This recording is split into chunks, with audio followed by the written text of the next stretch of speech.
Hey, welcome along to the Barbecue Talk Show. My name's Matt, aka Smoking Q's. Coming up on tonight's show, we'll be speaking to Phil from Brew Shack BBQ. We'll have a look at the cooks of the week and, of course, the pub club. Let me introduce you to my co-host, Ryan. Ryan, say hello to the people. Hey, how we doing, everybody? Hope you've all had a good week. Back again for another fun-packed show. It's going to be awesome. We've got a great guest this week. Podcast that I've been listening to for a while. So we're going to tell you all about his show and have a good old chat about podcasting, cooking, and all things Q, hopefully. So let's get down into this conversation. Absolutely. Matthew. First, forward from our show sponsors or supporters. The Rusty Barbecue Co. brings an exclusive 10% discount code to all of their products. Meter, 15% worldwide discount on all of their products. And the newest supporter of the show, Globaltic, who we've teamed up with to bring 10% off of their quality birch charcoal. If you want any of those discounts, head over to the website and grab yourself one of the discount codes for your use as and when you need it. Okay, let's jump straight into the cooks of the week, shall we? Yeah, let's do it. Let's take a look. A little bit of a new feature, or a different way of doing it. So, without further ado, let's throw it up.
Woo!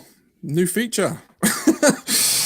Good work. All good fun. It looked awesome. I'm well impressed with that. Been playing with the technology buttons again, Ryan. You know me. Yeah, always got to be fiddling with something, haven't I? And there's one other.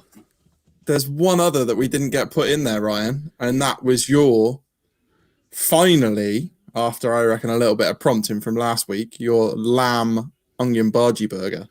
How did that go? It was really good. What? Just yeah. Oh yeah. It was really good.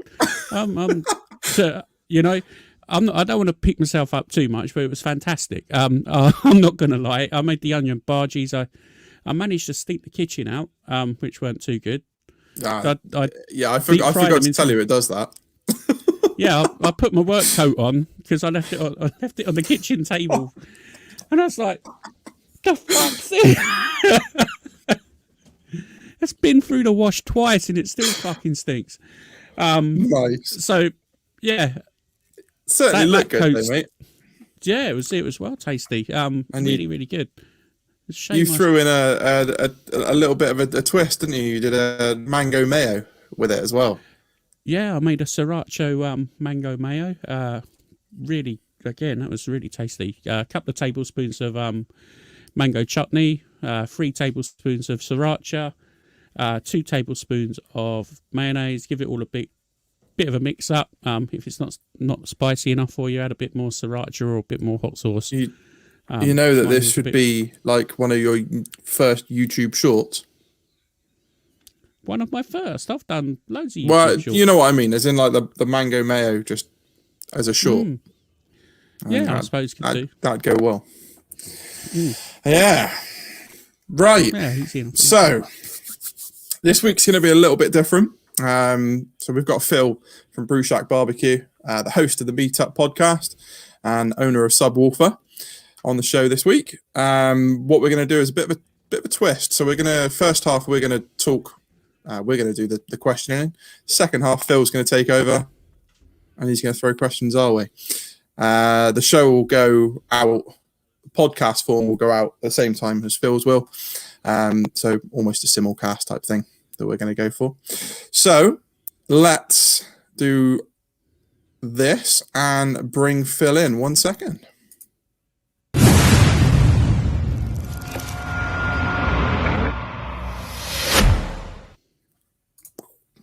Love that.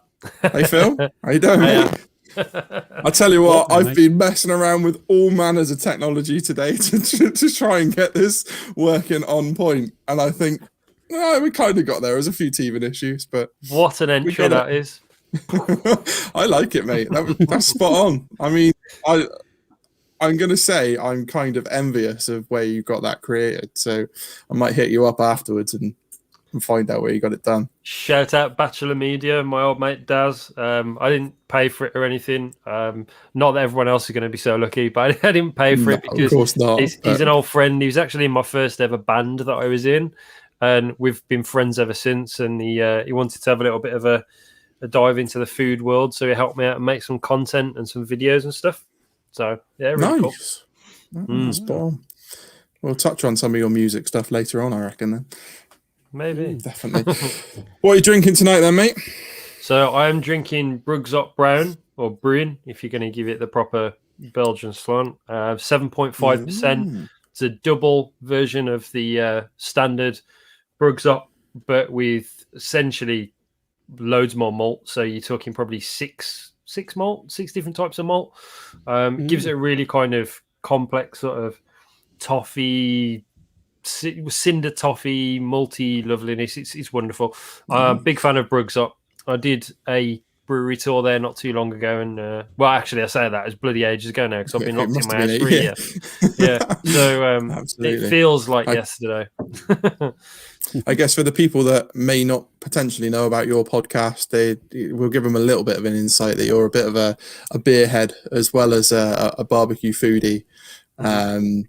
I mean, just listening to some of your podcasts over the times, you've certainly inspired me to go out and buy some beer. For the people that watch our show, they know I don't drink. So I'm on this one today, which is hints of all manners of fruit in it. Here we go. Gooseberries, pineapple, and passion fruit. A juicy IPA loaded with aromas and flavors. 1I IPA, 7%. So I might not be able to continue the show after this because I don't drink. Be on your ass. So yeah. So it could end in the Ryan and Phil podcast. It could be quite fun. It over. You can certainly taste the fruity notes in it though. Yeah, you will. I mean, and then with if I'm not like completely shit faced, I'm going to move on to this one. An espresso martini. Okay. From the Bristol Beer Company. Okay. Thing is, with beers like that first one that you showed, I think they're always going to have quite a lot of like what we call New World hops. So they're very citrus forward, very fruity, and they're the in thing at the moment. Whereas I'll give you a bit of a really boring snapshot of kind of beer, being as you're quite new into it. Is the easiest way to sort of look at it is American beers. They're very hop forward usually, apart from the lagers, they're all crap. But then you look at the sort of really, like your IPAs, that kind of thing. They love really juicy, as much hops as you can get in it.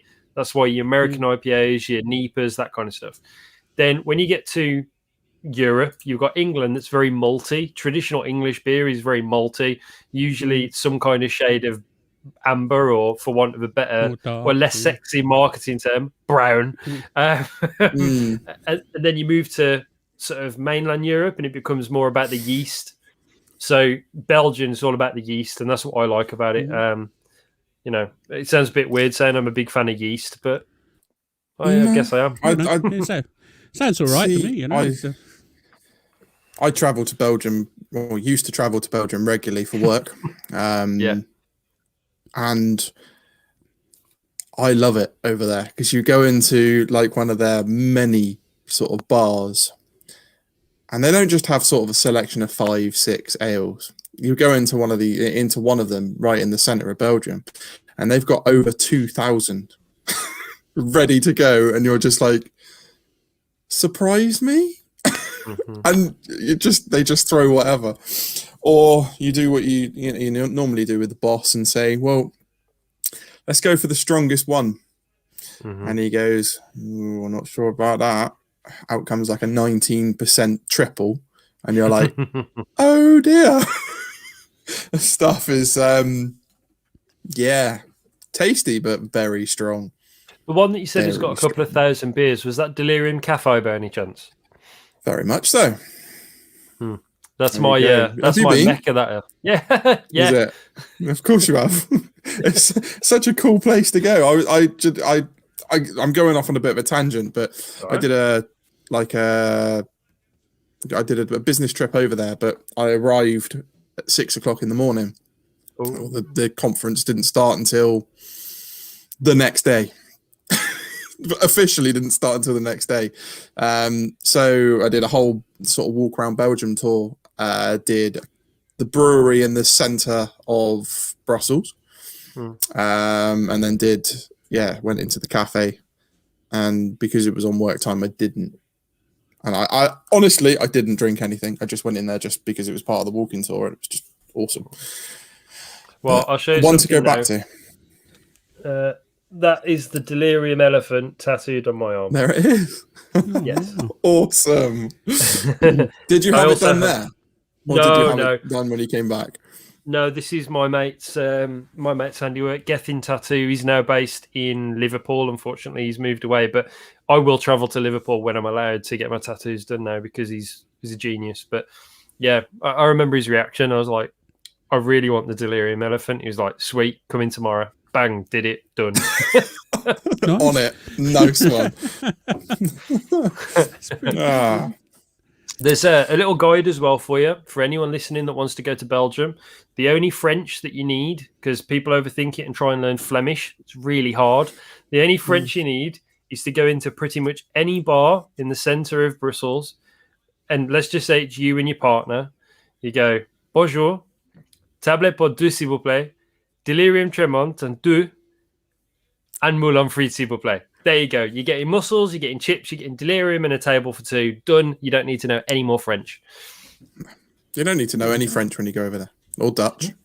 You just walk in and talk English. I know it is kind of against it, but they speak more English than they do Flemish or Dutch. They do. They really do. They do, but I think it's just, I think there's something about going nice to a country and just... Yeah, like I went to Lille, like... Again, not last year, year before. I always say last year now because I've got a deleted year from my life. Yep. This is my second year of being 31. It's great. And when I went to Lille, there was such a vast difference. They'll just stare at you until you try. Like Brussels, they're like, English menu, give me a second. And they go and get you an English one. It's awesome. Yeah. Whereas Lille, you're like, can I have the bill?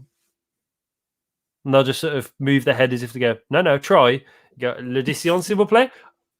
I'll get you the bill. I'll get you. Then they respond in English. Yeah.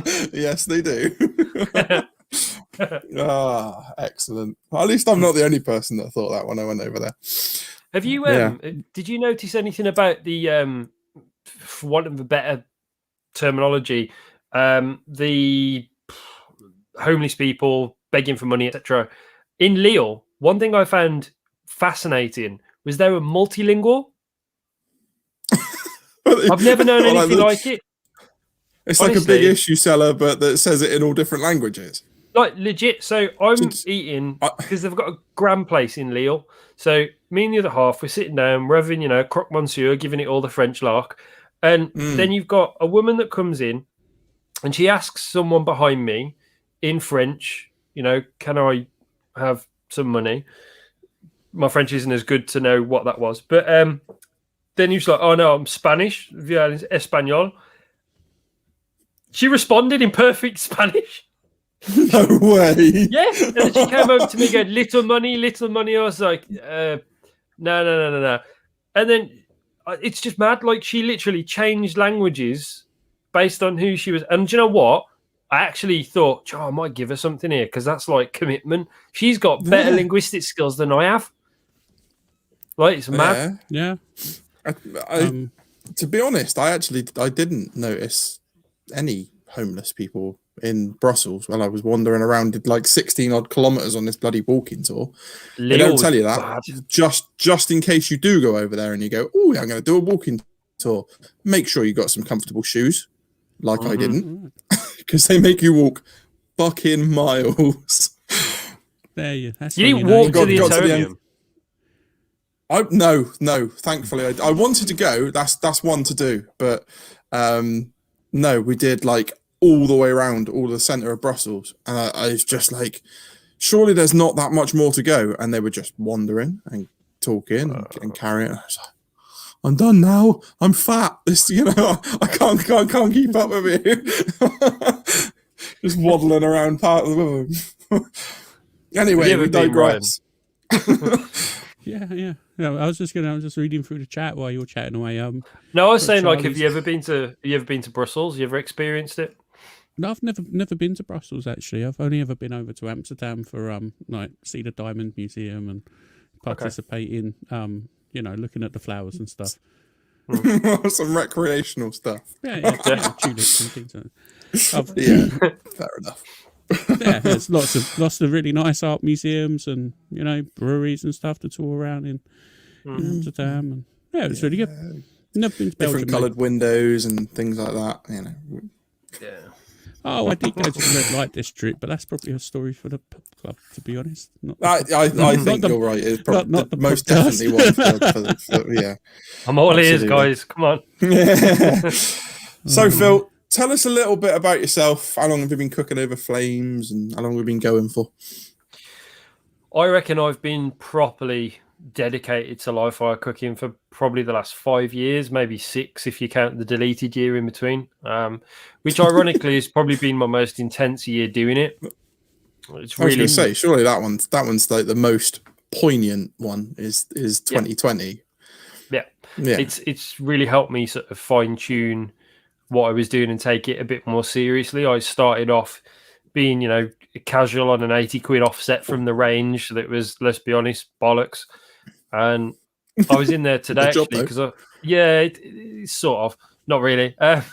You turn it on, it just leaks from every orifice. It's just coming. Honestly, you're better off. Genuinely, you're better off getting a large colander, putting a smouldering piece of wood under there, and hoping it cooks something. Like, it just leaks. It's so bad. But I loved that barbecue because it was the start of my journey. And to this day, I mean, I refurbed it at the beginning of lockdown last year and gave it to someone, just to hope that they could get more use out of it. And do something with Do you know, I've still got my original little, I don't know where I got it from. It was one of the supermarkets, but it was like, it was probably, 2 foot wide, 2 cast iron grates on it, and an adjustable sort of grill pan underneath to lift your charcoals up. Oh yeah, I've still got that, and like you say, they leak like buggery. But for the rotisserie, I just drilled 2 holes through the side of the thing anyway, and I just slide the rotisserie straight through it. It works perfect. Love it. And I've bodged it into a barbecue that it shouldn't be fitting in. It was one of those end of season Asda specials that was around. I think it was either the end of 2019 or end of 2020. £5. I should have picked up another one just in case. Yeah, I was like, "Yep, I'm having that." £5, and then I've got a battery box that I've made, which people have probably seen. I just plug it into plug it in as a USB, flick the power button, and away it goes. Spot on. That thing will spin for about 36 hours before the battery goes flat. Not that you're ever going to need it to spin for 36 hours. If you had a bit of meat that needed cooking for 36 hours, you'd probably need to consider your size of the barbecue, I should think. Yeah, absolutely. To be fair, that battery box gets charged probably 3 or 4 times a season, and it gets hammered. It's just like a 12-volt alarm battery inside of a 50 cal ammo box. Wow. I don't know. I've got some pictures. I might post them on the social. Hang on. Stuff later. That's potentially the coolest sentence anyone said. Oh, just inside a 50 cal ammo box. Yeah, like everyone's got one of those hanging around. Box. Yeah, I've got two. It was like, do you know what? I can do something with that. I don't know what, but I'm going to do something with it. Initially, I bought it to make like a Bluetooth ammo can speaker. And then I was like, that seems like a whole lot of effort. And then I was like, I know what I can do. I can make myself like a big fucking, like a USB battery charger. And it was literally to charge a phone. Overkill to the point of just like, it's like I'm just lugging around a 50 cal box to charge my phone. Wow. And now it just gets used permanently. Yeah, now it gets permanently used for things like charging the Bluetooth speaker outside when I'm cooking, to running my smart fire and the rotisserie, and it'll just do them all. Great bit of kit. Everyone should build one. I'll have to post some pictures so people can see it. Yeah, please do. I need to see that. I'll find it. It was a project to get it all stickered up, like sort of everybody, like the sticker swaps people do on Instagram. I was going to get everybody to send stickers, just plaster it all over the box, but it kind of takes away the fact that it says 50 cal written across the side of it in huge letters. So if anyone wants any stickers, drop me a DM. I've got far too many. Like, I ordered 500 at a time. I sent out like 30 of it. Fuck, this is too much effort. So now I've got about 400 and, literally nearly all of them. 70 left to go. Yeah, nearly all of them, yeah. Because I got the Brew Shack BBQ ones done, thinking it was a really good idea. And then I was going to the post office every day, and I was going, do you know what? This is fucking effort. And then I made the Subwoofer ones because I send out stickers with the orders if they do. So say if someone orders the Wolfpack bundle, which is currently out of stock at the moment, I need to sort that out. I will send out like a bunch of stickers as well, because people in the barbecue community, they love a sticker. Yeah, they really do. That's good. Absolutely. Yeah, and I say a very good segue in a minute. Yeah. Well, no, I think you're right. Everybody likes a sticker. I mean, we've all got a collection of stickers, and I certainly, I like the one that Jay Alton Barbecue World does. He's got like a big board where people just plaster stickers all over it. That is such a cool idea. You know? So what I've got in the shack. Why exactly not? what I've got in the shack. So as soon as I get a new one, and that it goes on the board. Yeah, I've just finished. I finished the shack 2020, but I've finally mounted all of this, sort of all the tools and all the other bits to the back wall. Now I'm just going to find somewhere to get myself a big board and just plaster it with stickers. Love that. Yeah. Next thing to do. But whilst we're on the subject of your Subwoofer brand, do you want to tell us a little bit about it? Tell us a lot about it. It's probably what we want to know. Yeah, there it is. Move the merch into shot. Nice. Yeah. So to sort of, because I digress terribly then. So in terms of my development as a cook and as someone who loves live fire cooking, everyone gets this, whether it's people you know or people from colleagues and whatever, that are just going to go, oh, I wish you'd sell that food. When you're going to do deliveries? And I was getting that quite a lot. So I had a cooking competition, a little Instagram live jobby with Scott from Angus and Oink. And I somehow managed to win that because Scott's a borderline genius for that kind of stuff. And we had sandwiches. We said sandwiches. So I did a sub, and I did a Korean barbecue turkey sub, and I kept it really simple, but it looked the dog's bollocks when I finished it. And I got so many DMs going, when are you going to sell them? When are you going to sell them? So I thought, you know what? I'm going to start selling them. So I'm furloughed. I've been furloughed for, at this point, 6-7 months. To this point, bad. So to this point, right now, today, in fact, I will sort of share a bit of an announcement with you in a minute, because I haven't spoken about this anywhere. But I left the beer industry today. So I'm not furloughed, but I'm also not employed. So I'm sort of out and about. I've literally accepted a new role today as well, so I'm not out of work. But I will be. I'm not 100% ready to say who that's with yet. Maybe I'll tell you offline later. But the point is, I've been furloughed for a very long time. You've got it. You've worked it out. Man. You've worked it. Yeah, you've worked it out. So, I've been furloughed for it would be 12 months now if you add it all up. So on month 7, I was like, maybe I should do something with my life. So I started Subwoofer, so I didn't go fucking insane because I was going stir crazy. I had some problems with anxiety and all sorts of stuff because I was so sedentary. I wasn't doing anything, so I needed structure. I needed the stress of performance. I needed something to push on. I've always been in sales, so I'm in for targets. I'm in for goals. So I decided to develop a brand. I designed the logos and everything myself. Everything that you see on Subwoofer was done by me. So, thank you. There you go. Apart from that picture, which again is Bachelor Media. Thanks, Daz. It made my arms look massive. Good lad. I was going to say, you've been working out or something. I've had 12 months basically in a home prison. Yes, I've been working out. So, you get arms like that from rubbing your meat. Yeah, bro. Obviously brisket. I'm not talking about anything else. Stop being so crude. I'll be honest. Like, I just found it like people want that kind of stuff. People want the brisket. They want this. They want the smoked turkey. And for me, I was just like, I'm going to start providing it. So I did. And I started having all these ideas, and these ideas grew into what Subwoofer is now. In terms of the name, it's because I sell subs, and I'm from Wolverhampton, and that's about it, really. That's kind of the long and short. Obviously, it sounds a bit like Subwoofer. I've got a very sort of long history with music and hip-hop and things like that. And I wanted the brand to be very like that. Whenever I put a story out or a video, it's always got some kind of hip-hop connection. The music on the podcast, it's a hip hop production. Like, do you know what I mean? Like, I just think, I love it. I'm going to get to the hip hop theme very quickly with this one. Yeah, the new merch that you've just released, the Straight Out of Wolftown and the Beastie Boys one. Yeah, like they're amazing. I love them. Thank you. They are top notch.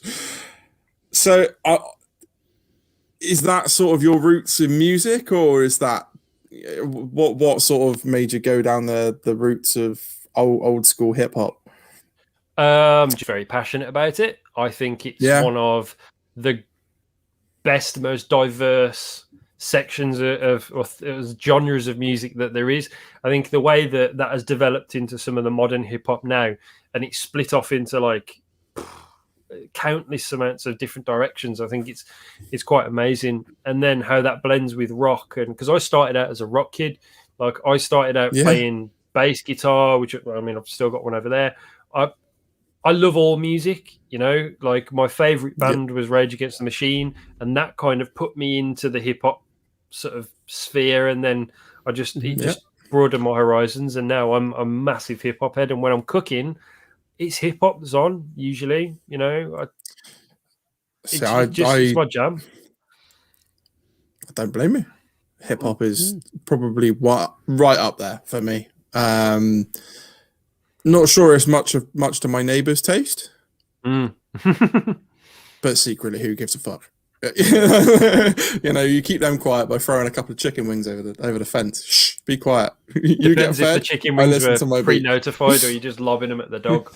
To be fair, I have a really good relationship with my neighbours, and it's normally like the old school days where 5-foot fences or like 3-4 foot fences were a thing where you could actually talk to people. I'm surrounded by those. So when I'm cooking, it's like, hi to both of them, and they're like, oh, what's cooking today then? Okay. What do you want? Which bit? Can you put some clothes? I kind of end up giving away my pitmaster privileges to my neighbours to keep them happy. Well, the thing is, you've got less fence between you and their washing as well, which is you've got to keep them sweet. Yeah. to be honest, they don't mind. I'm pretty sure they don't mind their clean clothes smelling like barbecue. Fair. Or at least we hope. We hope. We can only hope, can't we? I tell you what, I'm so desperate to talk to you about music, but I want to leave that for a little bit later on, because otherwise we're just going to get sort of sidetracked. And we've kind of got a few questions we need to get through. So yeah, man. And then sort of switch it across. So I was gonna when you said about your Subwoofer brand, is that anything to do with like Wolves the football club? Are you a fan or? No. Because looking at the branding, it's very sort of similar. Yeah, don't say that, because I've already chased Brewdog down for that gin. I think for me, it embodies who I am and where I've come from. Some people give Wolverhampton a hard time. It's no worse or better than anywhere else in the world. Otherwise, I wouldn't live here. My family, I've got family roots in Worcester. I've got very close connections to Worcester. That's why I deliver across Worcester and Wolverhampton. But Wolverhampton is where I was brought up. It's where I was born and bred. You know, I've just got another question. Okay. Worcester sauce or Worcestershire? Worcester sauce, because Worcester Thank sauce. you very much. That's all it's right. Not Worcestershire sauce. Worcester sauce. We're gonna have a falling out. Don't make me go and get the bottle again, Ryan. Look, it says it on the bottle, but whoever actually says it, it's a little bit like, I'm trying to think of. Right. Okay. Worcestershire sauce. How often does ketchup say tomato sauce on it? Almost never. Who says ketchup? Nearly no one, apart from the Americans. So it's Worcester sauce. Let Liam Perrins say what they want. It's Worcester sauce, Bob. I'm telling you. There we go. I told you, Charlie. Stick with me. You know, I'm from London, but I know how to talk. It's Worcester sauce. It's always been Worcester sauce. That's it. Case dismissed. Matt, now just. You go. Yeah. Pickles barbecue the black agrees. stuff on there. Pickles barbecue says Worcester sauce. Yeah. There was a question that came up earlier as well about my tattoos. Yeah. I don't know whether you want me to deal with that one. Yeah. Yeah, we can do. We're having a battle of technology by the looks of it. There we go. There you go. Question: what are the tattoos and what do they mean? So, I've got a lot. So I won't get them all out, but I mean the main sort of ones are on this arm. I do have a couple on these arms. This arm. I only have two arms. So this one is the delirium elephant. Then up here we've got the hops and barley. When I got my last promotion at Marston's, where I used to work, which is really weird to say because I've been there for 6 years, I was sales leader, a field sales manager. So I had a team of 8 people, and that was my dream job. That's what I always set out to do, to have my own team. And when I did it, I wanted to signify that moment in a tattoo because that's totally normal, I guess. So I had the beer tattoo because I made my name in beer. Then we've got the bear there. I'll be honest, I had that just because it's sick. Yeah, that's pretty cool. Man. Yeah, that's pretty cool. I had that, and then I've got the deer there. Can you see that? Hold on a second. Geometric deer. We can now. There you go. Oh, yeah. There you go. And then you've got the Liberty Belt as well. Nice. The Nordic rune for strength. We've got the New Orleans Saints, because I'm a big New Orleans Saints fan. You've got the eagle, which again is probably the worst experience of my entire life. That was horrendous. Yeah, it hurts around Painful there. that one. I should imagine, was it on that bit? That's not nice. I remember there's about 3.5 hours as well. And then you got Boston Celtics and a little Chris Cornell tribute there for Audio Slave. Nice. And then I had started this arm just before everything went tits up, and I was going to go. So I had one there. That was my first ever tattoo, and that is Famiglia non è dimenticata. That means family's not forgotten in Italian. A bit of an ode to my granddad.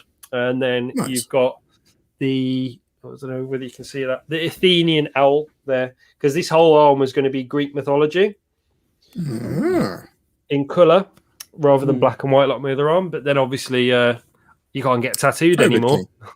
Yeah. So COVID came along and fucking ruined everybody's lives. Yeah. So I don't know what I'm doing with that now. honestly, it's been so long since I've been tattooed.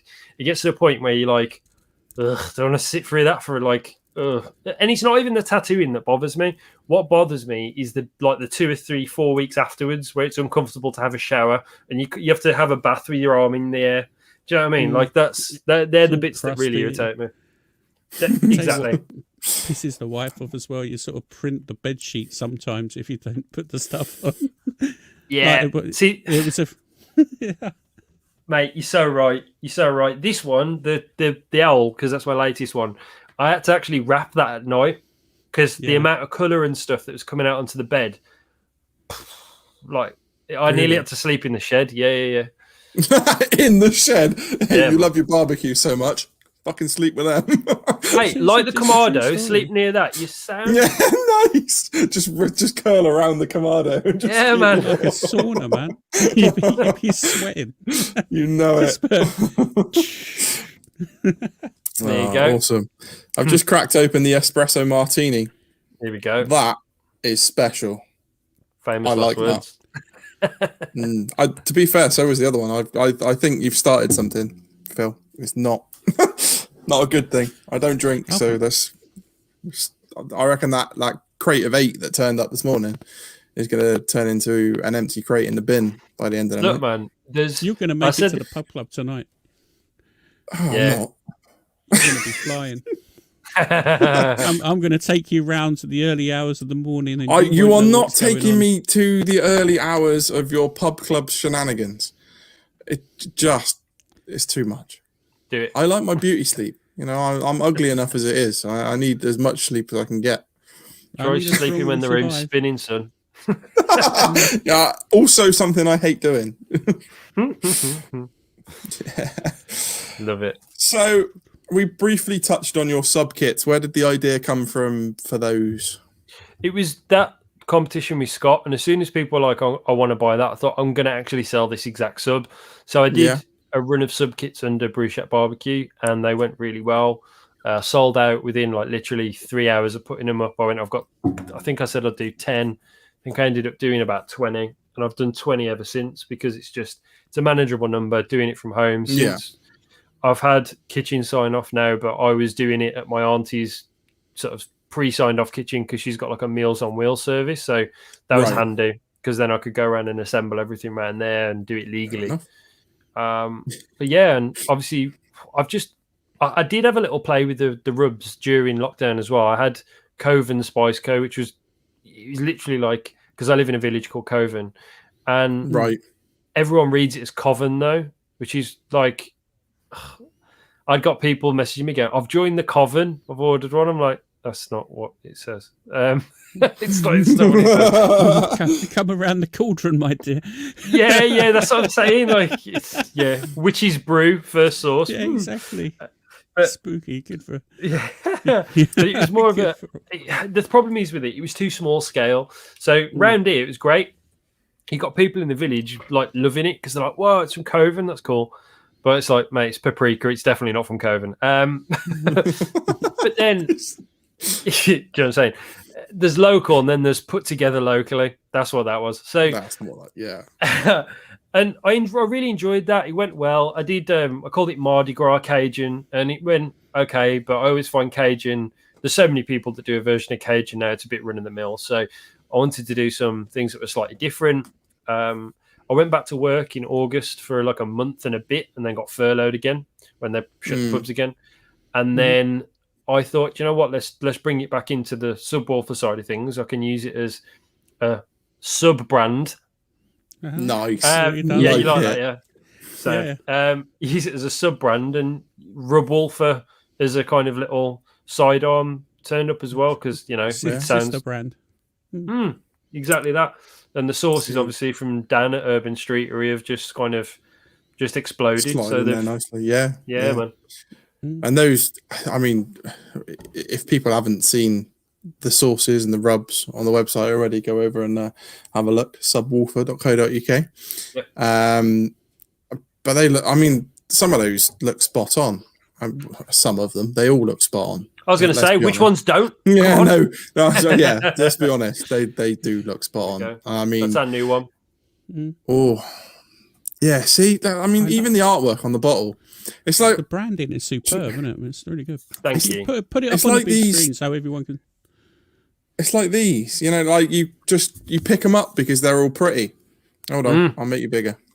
Well, this one was designed with Dan. So we do the bottles all collaboratively. So this one is part of our Daft Punk theme. I'll tell you a funny story about this as well. This is part of our Daft Punk themed sort of limited drop. So this is called Dijon More Time. This is Carolina Gold Nice. barbecue. Yeah, it's good in it. That was me. I'm taking credit for that. Dijon More Time. And and we thought it'll be nice to have mustard-based sauce because we like them anyway, Carolina sauce. So we thought, but Daft Punk are French, so let's make it with Dijon. And I tell you what, it bloody works. So Yeah, that was awesome a good stuff. one.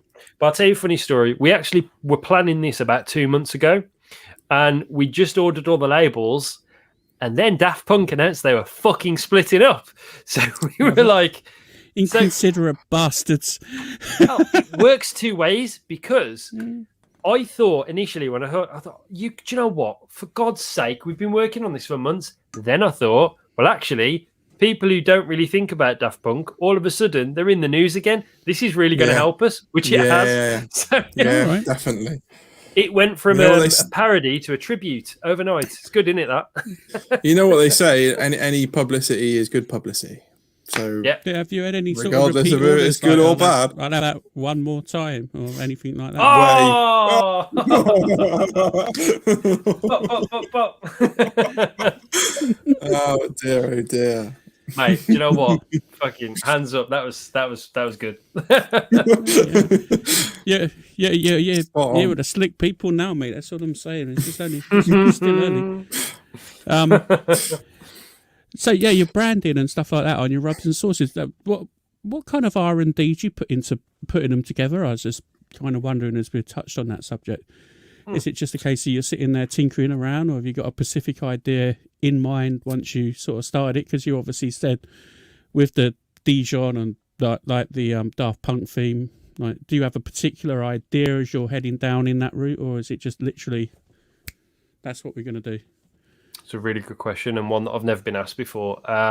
Me and Dan specifically on the sauces, we just WhatsApp each other and go, "Shit, what about this?" And they go, "Yeah, we'll make that." So literally, that's all of them have come as a result of me going, "Look at this crazy idea," and Dan going, "I don't know whether we can do that, but we could do this." And you go, "Okay." Then you try it and you go, "Oh my God, this is amazing."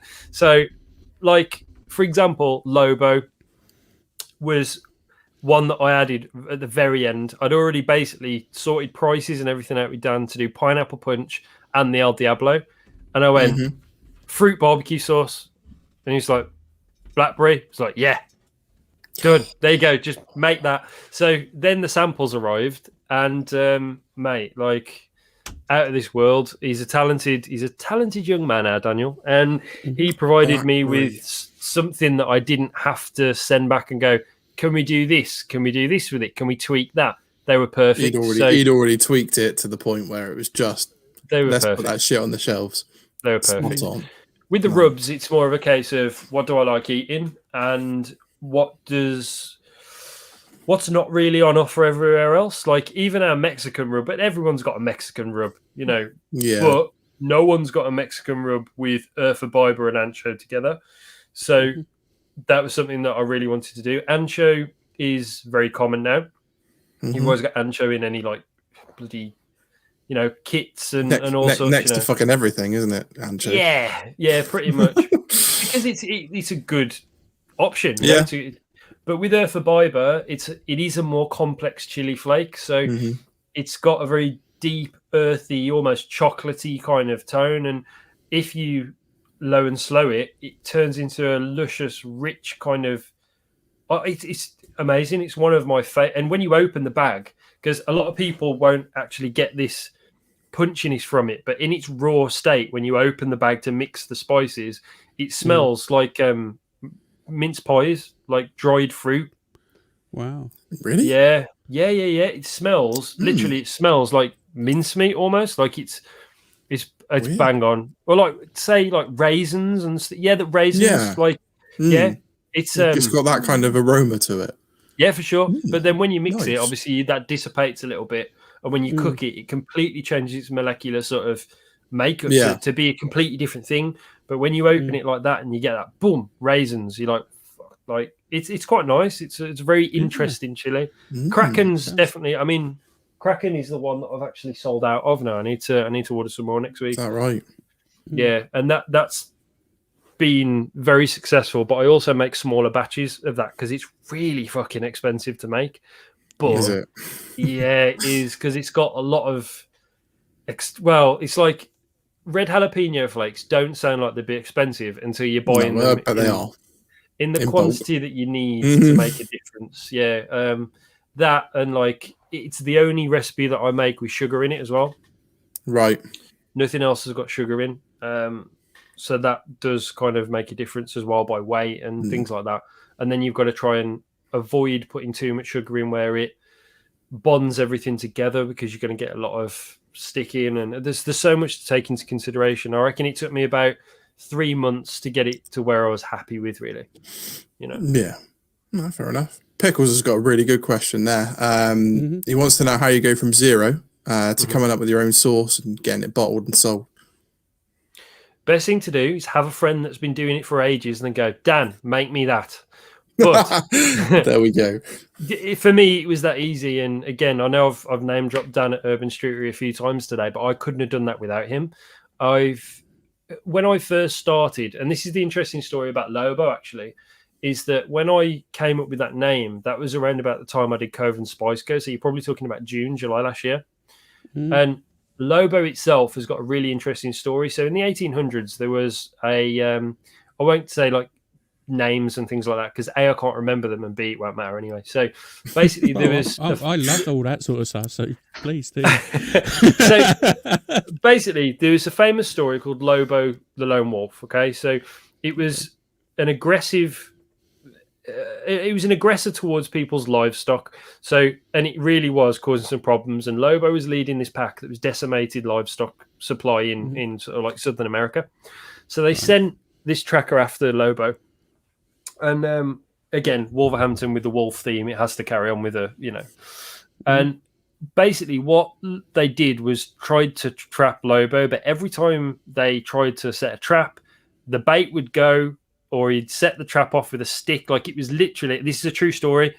This wolf was a worldie in terms of its intelligence.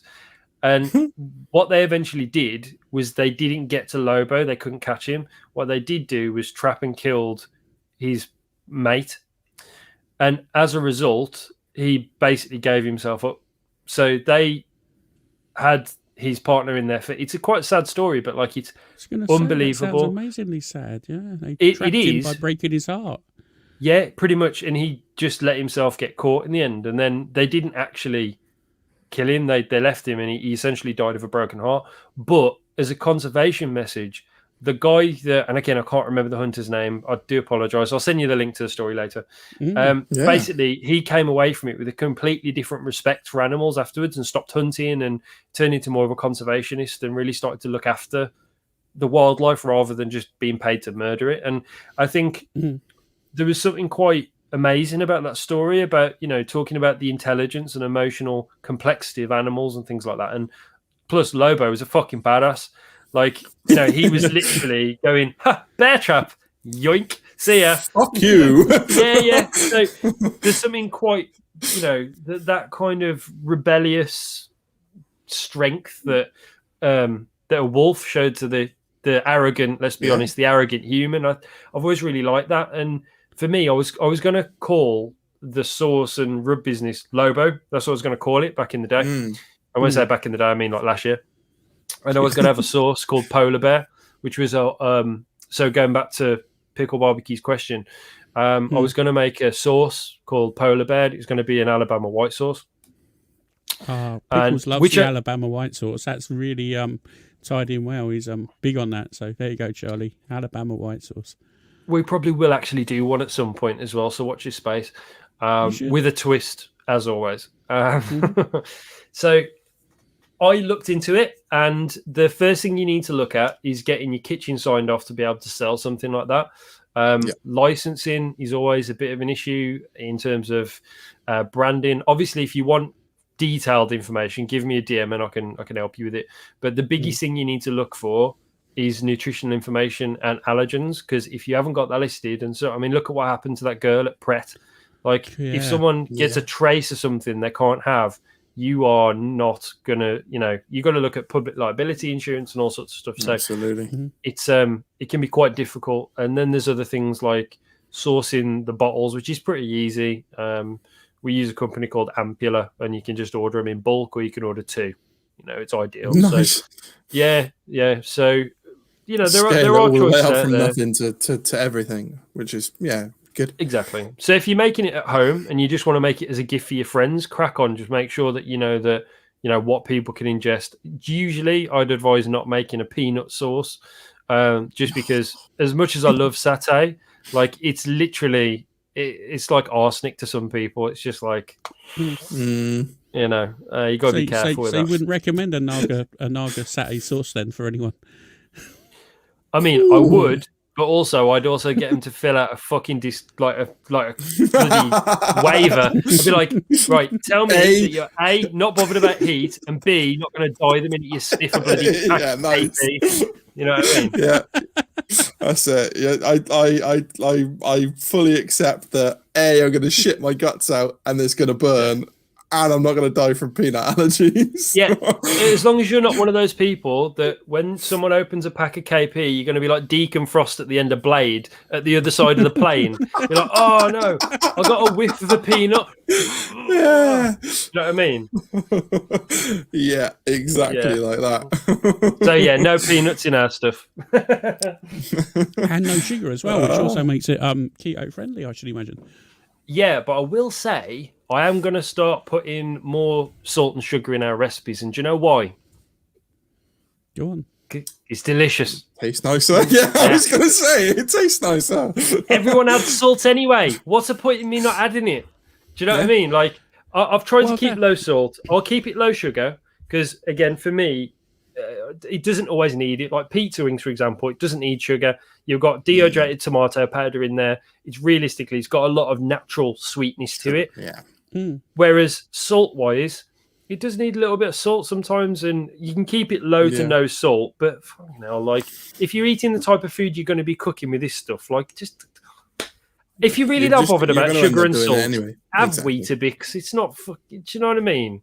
Like, I don't know. And even when I have Weetabix, I cover it in honey. So, yeah.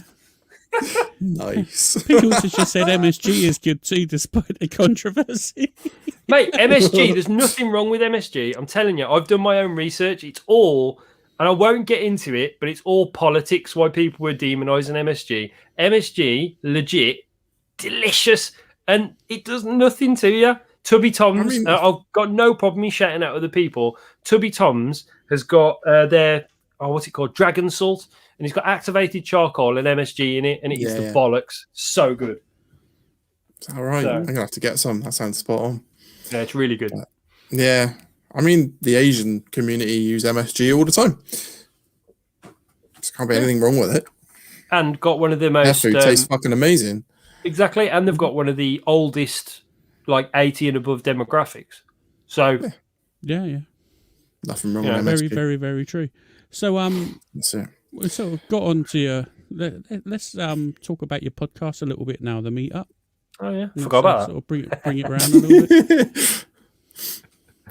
Well, sort of like... what do you want to know? I mean, to be fair, I think you coming on this has maybe realised how little I actually do. I'll be honest. The production levels on this compared to mine are great. I just copy and paste it. You've got to remember, yours is, you primarily do yours as a podcast, yeah? Yeah.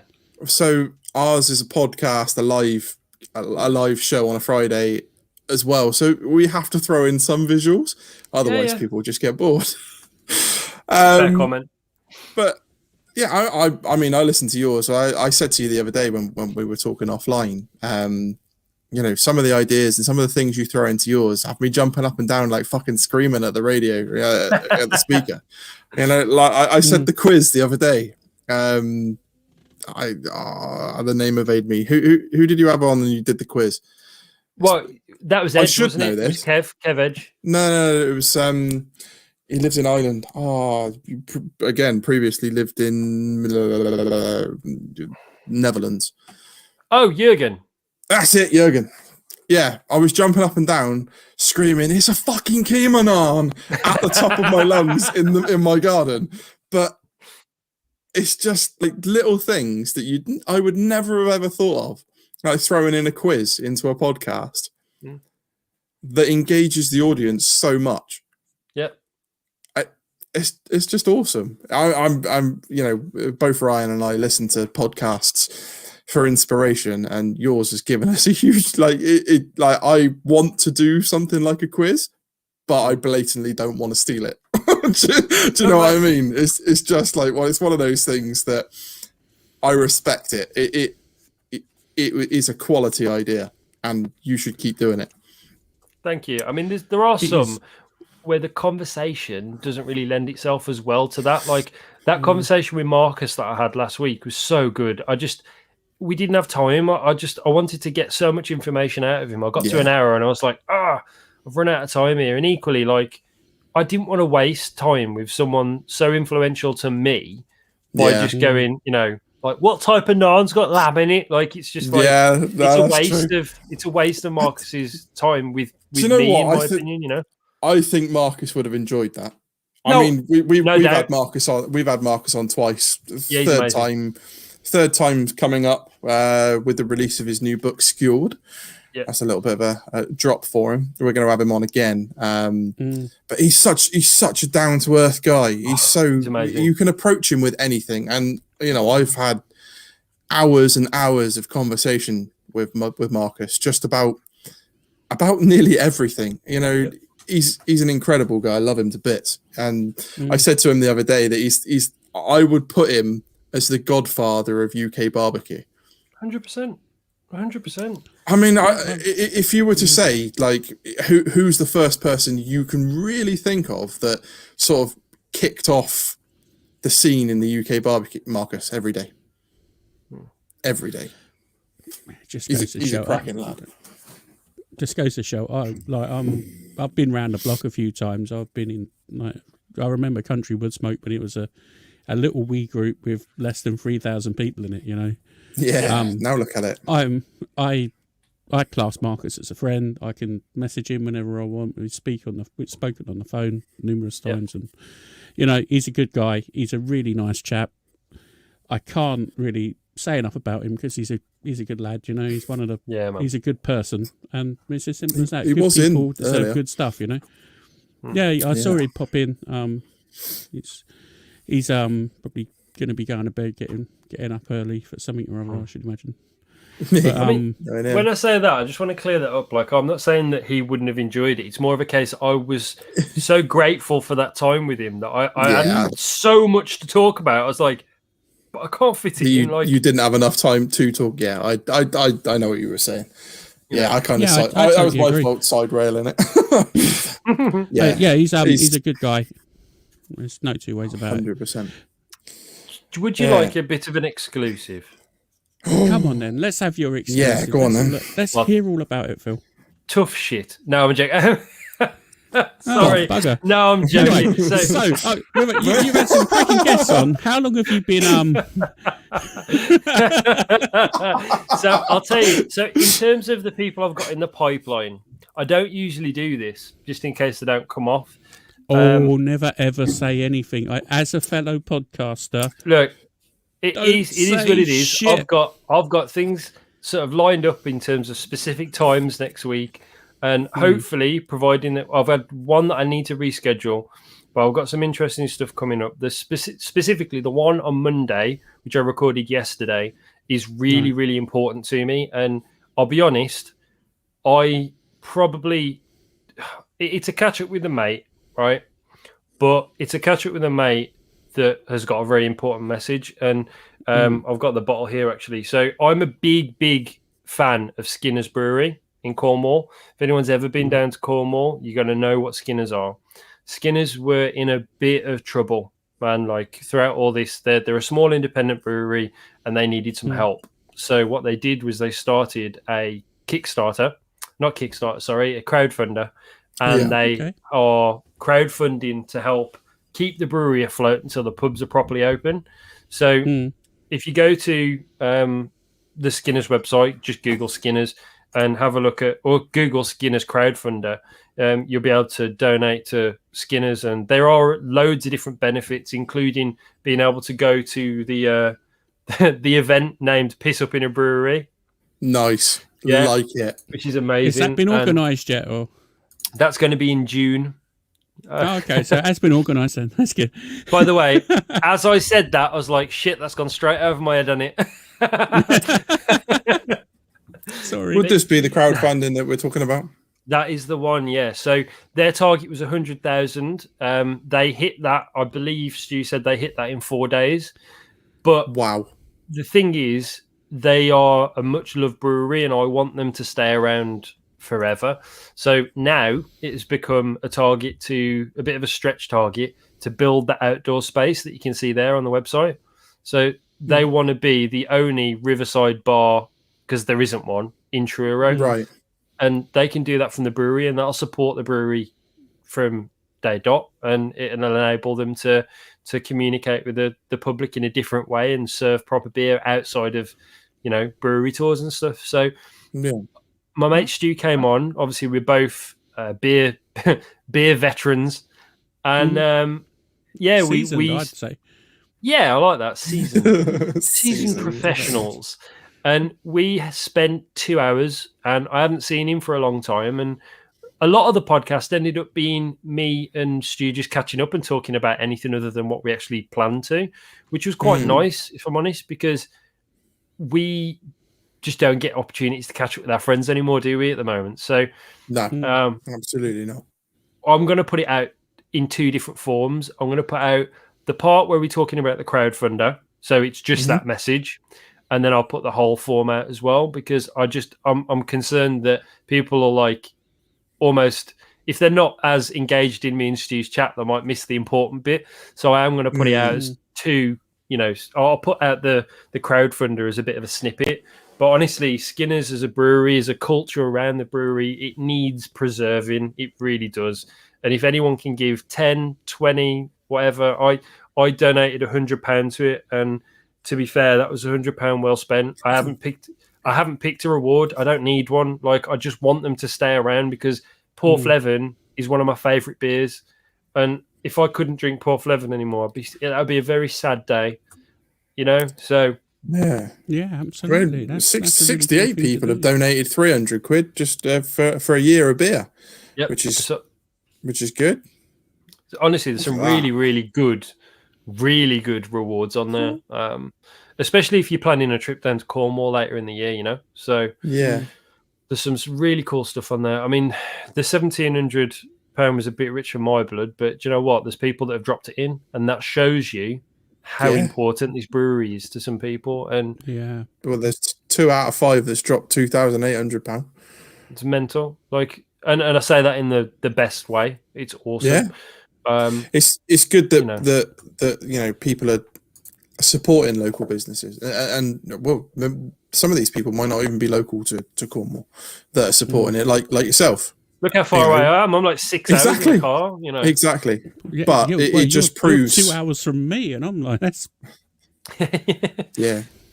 And it just proves that people are willing to do a lot of things at the minute, especially with the whole fucked up situation that COVID is.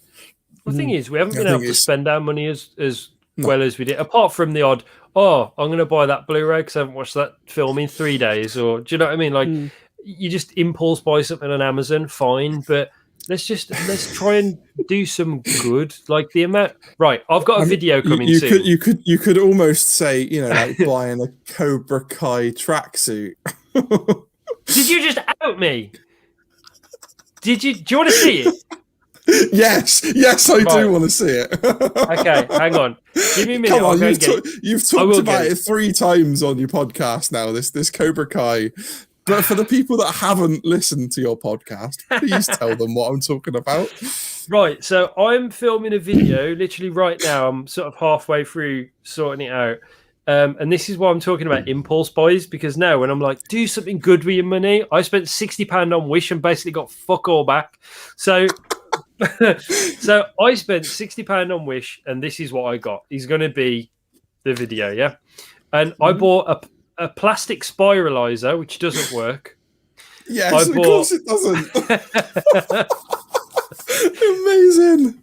I bought a tripod to try and do like fireball style cooking, which is not the measurements that it said it was and doesn't fit around where I was. This big or something fucking ridiculous. Literally, I'd just about be able to prop it up over a mug. It's so small.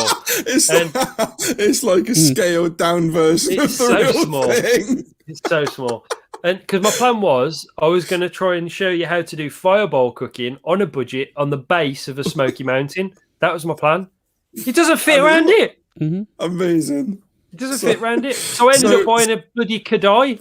So I've done that and ended up buying a bloody fireball anyway. So on my travels on Wish, I'm going to say in the video, you've got to be very careful on Wish and you've got to stay on target. Because if you don't, you buy silly things. So in the next shot, it'll be me dressed head to toe in a bright yellow Cobra Kai tracksuit.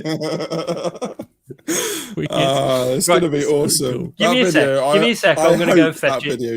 Go on then. I'm going to fetch it. Hang on. I mean, that is going to be one hilarious video to watch. I'm looking forward to it. I think I'm not putting it on. No, save that for the video. Look at that!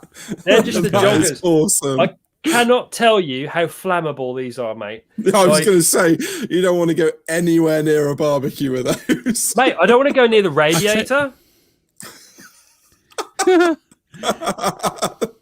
I tell you what, wearing that, mate, you go near a barbecue, you'll be blazing more than Goldie Looking Flame, mate. I tell you that. Goldie Looking Chain, even. Goldie Looking Flame. There you go. That's our new name. That is another one. GLF. Right, do you have to get thumbnails for this episode? There you go. Yeah. There's your thumbnail. Look at that. Bloody hell. I have also got, I'm not going to tell you who, but I have also got someone else to buy one, and we're going to do a live next week, dressed head to toe in Cobra Kai gear. Nice. That's pretty cool. So, is there a moral to the story of buying stuff on Wish? Just don't get Wish. Just don't bother. Yeah. Honestly, it's true. It's so bad. You know what it is? It's unfortunately, it's like a pirate's market. It's just like, fuck it, I'm going to copy and paste these pictures that are legitimate, and I'm going to send you something completely shit. Yeah, and you'll go on there, you'll be like, oh, barbecue, £5. Why is it £5? Because it's made out of plastic and it's going to melt, mate.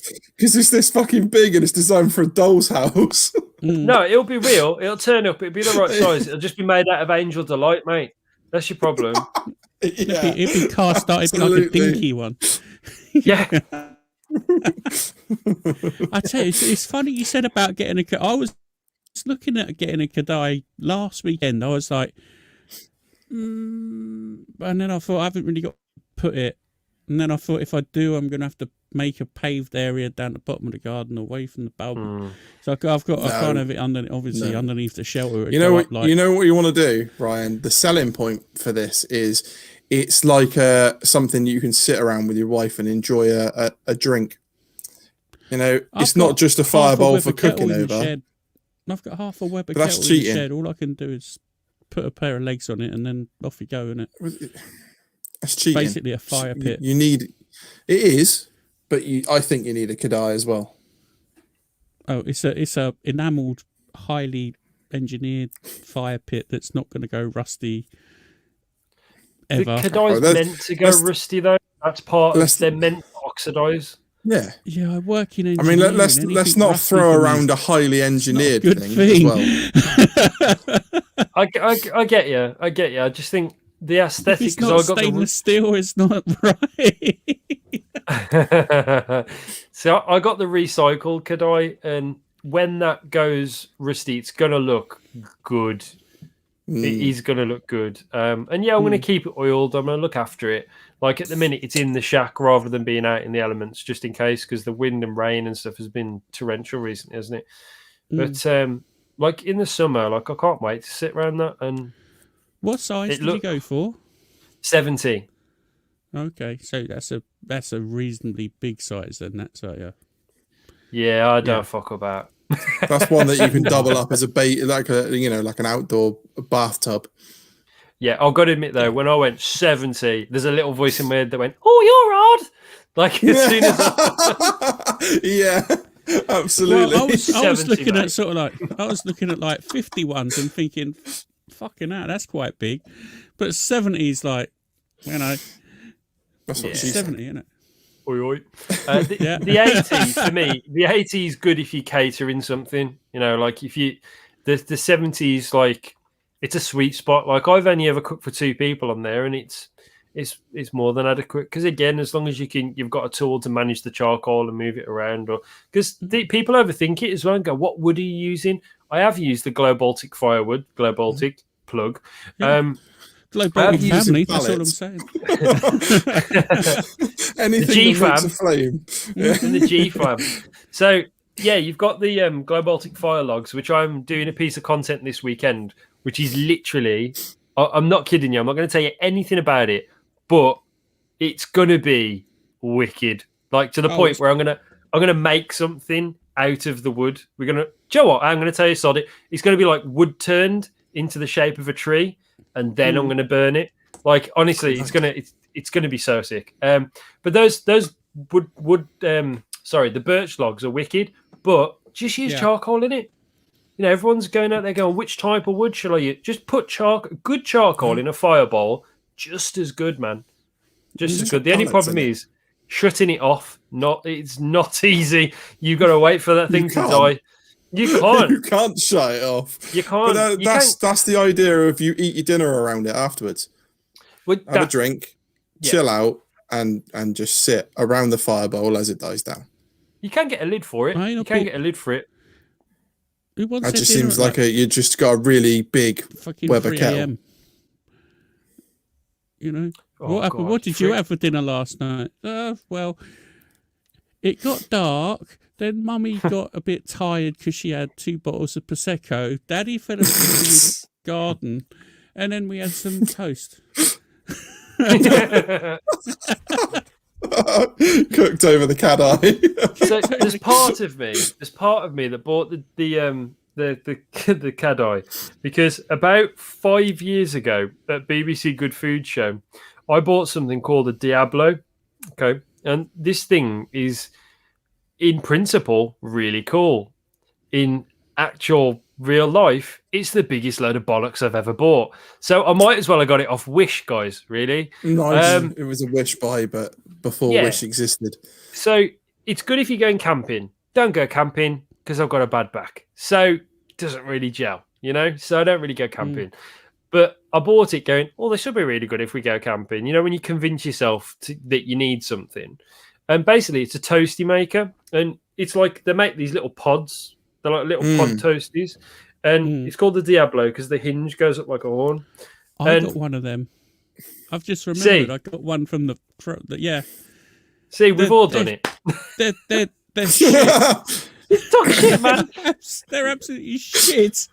I've got it somewhere because the sandwiches that they make are what I would call fucking tiny. So you need about 12 it's of like them. An hors d'oeuvre of the sandwich. I'm thinking that this should be a YouTube video. This is the shittest barbecue tool that you could ever buy. If you're going to give someone a Diablo fucking sandwich, once they finish laughing at you, and then told you to make another one, you'd be like... Have either of you ever dined at like a Michelin star restaurant? This is just saying, their food is fucking minute. You get dished up like this. I don't know. It's minute, but it's intense. What this is just a really shit ham and cheese toaster. Yeah. It's like baked beans and cheese in the tiniest George Foreman ever made. But when they sell it, you're like, you don't have to be camping. You can do it over the hob. Okay, so I'm going to sit there with essentially a toasty maker and a toasty at this point, right? That is 2 centimeters long, sitting over your stove like a dickhead. Do you know what I mean? So for me, I was like, well, with the Cadite, at least I can use that Diablo thing. I'm looking at it now, and I might just bin the Diablo out of principle. Do you know what I mean? Use it as the stoker. Yeah. I'll tell you what, Phil. Give it. Me and you, we do a Diablo off with. I challenge you now. Fill it with the most exotic shit you can think of, and get someone else to eat it. Don't even put a sandwich in it. Just cook some shit in the middle. Do you know what? I've got an idea. I'm going to make one of, if not the hottest toasties in the world. I'm going to make that thing borderline inedible. We're going to talk Diablo. We're going to talk Hellfire, my friend. So I'm going to go big on that. I want to go big on that. I'm not going to eat it. I'm going to feed it to someone who I don't particularly have that much respect for. So basically, what I'll do... the next door neighbour, then. Yeah, this. I was going to give someone some shit then, but I was like, nah, it just sounds really bad. But Jamie Brownslow, call me, bro. make sure you got your toilet roll in the freezer. Or yeah, mate. So would it be a Naga peanut butter sandwich then, would it? Do you know what? That sounds pretty good. Right, yeah, see, I love peanut butter. I'm up for that. We're doing it. I love peanut butter. I'm all over it. What are you going to do? Sorry, I missed that. I was looking at comments. Naga peanut butter toaster. Oh yeah, we need to. We haven't. So we're trying to we're going to kill the nut allergy people with fire. Well, I'm not sharing it because there won't be enough to share. There'll be barely enough for me. Just a crumb. Yeah. I guess it would taste nice if it was scaled up to a actual sandwich size. Has Ryan froze? Because on my screen he's very much. Yep, he certainly looks like it. I'm sure. Yeah, pirates. Yeah, he's disappeared. Oh well, bye Ryan. He'll be back. Let's have a look at this. For Phil, any good Birmingham Balti places in Wolverhampton? Well, no, by definition, it would then be a Wolverhampton Balti place, wouldn't it? Yeah, that's what I was going to say. I was a little bit confused by it, but no, I know a Midlands Balti, Birmingham Balti. There's some really good Indians in Wolverhampton. Obviously, I haven't frequented them very much recently. Unfortunately, where I live, I only get delivery by a couple of pretty average ones, so I don't tend to do it as much. Eat, screw me, because I'm rural. Nice. You know? They don't even touch my area. It's great. It's a nightmare, mate. It really is. But Jivan's is good in Wolverhampton City Centre. They've got something called the Sizzler, which is like a tandoori sizzler, and it's really sort of dramatic. And I'll be honest, the place looks run down, but the food's good. Or it used to be. Yeah. And you sit on like wooden benches, and they're almost like, oh god, like church pews almost from what I remember. Really? Yeah. And they'll walk in. Made to be really uncomfortable so that you eat your food quickly and fuck off, so they can put more people in. Yeah, pretty much. But the thing is with it, everyone goes there before like a gig or whatever. So, but it's also on Broad Street, which is the and again, this is going to make Wolverhampton sound terrible. It's also on Broad Street, which is but essentially the highest crime rate for stabbings and stuff in central Wolverhampton. Nice. So it's worth the risk. It's very tasty. Absolutely. Yeah. Go on. No, I was going to say this. I'm guessing this question is stemmed from one of your podcasts. That again, you were talking about the Balti Mile in Birmingham. Yeah, so I've got a rub coming out as well called B1, which is all based around the Birmingham Balti culture, which I'm currently working on at the moment. But then also launching a product like that costs money, so be patient, guys. Absolutely. The thing is, we've got, I don't know whether it still is, but we did have a Michelin-starred Indian place called the Bilash, right in the centre. Yeah, that's good, but it's not cheap, but it's really good. But if anyone's, and this is 100%, if this is if someone's really dedicated to finding a really good one, there's a place called Cumin, is in literally QMIN. Min. Yeah, and their food is so. The value is incredible. So they'll do like they call it a 4-course meal, but I'm not. Rice ain't a course, guys. Come on. No. And you know, they do a 4-course meal, but it's like 10 quid, or it was on certain days they'll do it for like 10 or 15 quid. And you go, honestly, it's so good. It's one of the best curries around here, in my opinion. Really, really good. I mean, I on a side note, I remember probably one of my first outings with my current boss was to the Birmingham Balti Mile. And I sat down and they do, it's like the only way I can describe it is this naan bread was like an elephant's fucking ear. Right? They hang it up on this fucking great hook. Yeah? And they're like, right, you eat all of that and your Balti and we pay for it. And I didn't. No. So I no way, not a chance. That naan bread fucking killed me. It was huge. I ended up taking it home, or ended up taking it back to the hotel. I did polish it off at home. But I thought you meant like a pet. amazing. Like I've still got that naan downstairs today. Yeah, yeah. It's like I stuck it in a vac bag and I've hung it on the wall just to prove that I couldn't do it. But I'm very aware that we're already well over the hour mark. We're an hour and 20 minutes in, and we've still got a few questions left. And I should imagine you've probably got some fresh questions our way. Obviously, you've touched on some of the. You've got some big guests coming on. Are there any dream guests that you want to have on your show? Aaron Franklin, by any chance? Did I see that on your Instagram the other day? Yeah, I may have reached out and I may have got immediately turned down by his PR. Don't worry, I've done that as well. You got an answer. You got fucking hell. Yeah, no. I did. You get an automated kind of response saying politely "fuck off." No, do you know what? I will stay hopeful on that because again, I'm in sales. I'm persistent if I have to sell myself. And I've also recently developed a new connection that might help. So. Okay. Yeah, which again ties into my new job. So, well, that's nice because if you have developed that, please do send him our way because we would love. Not before I get to, guys. Not before I get.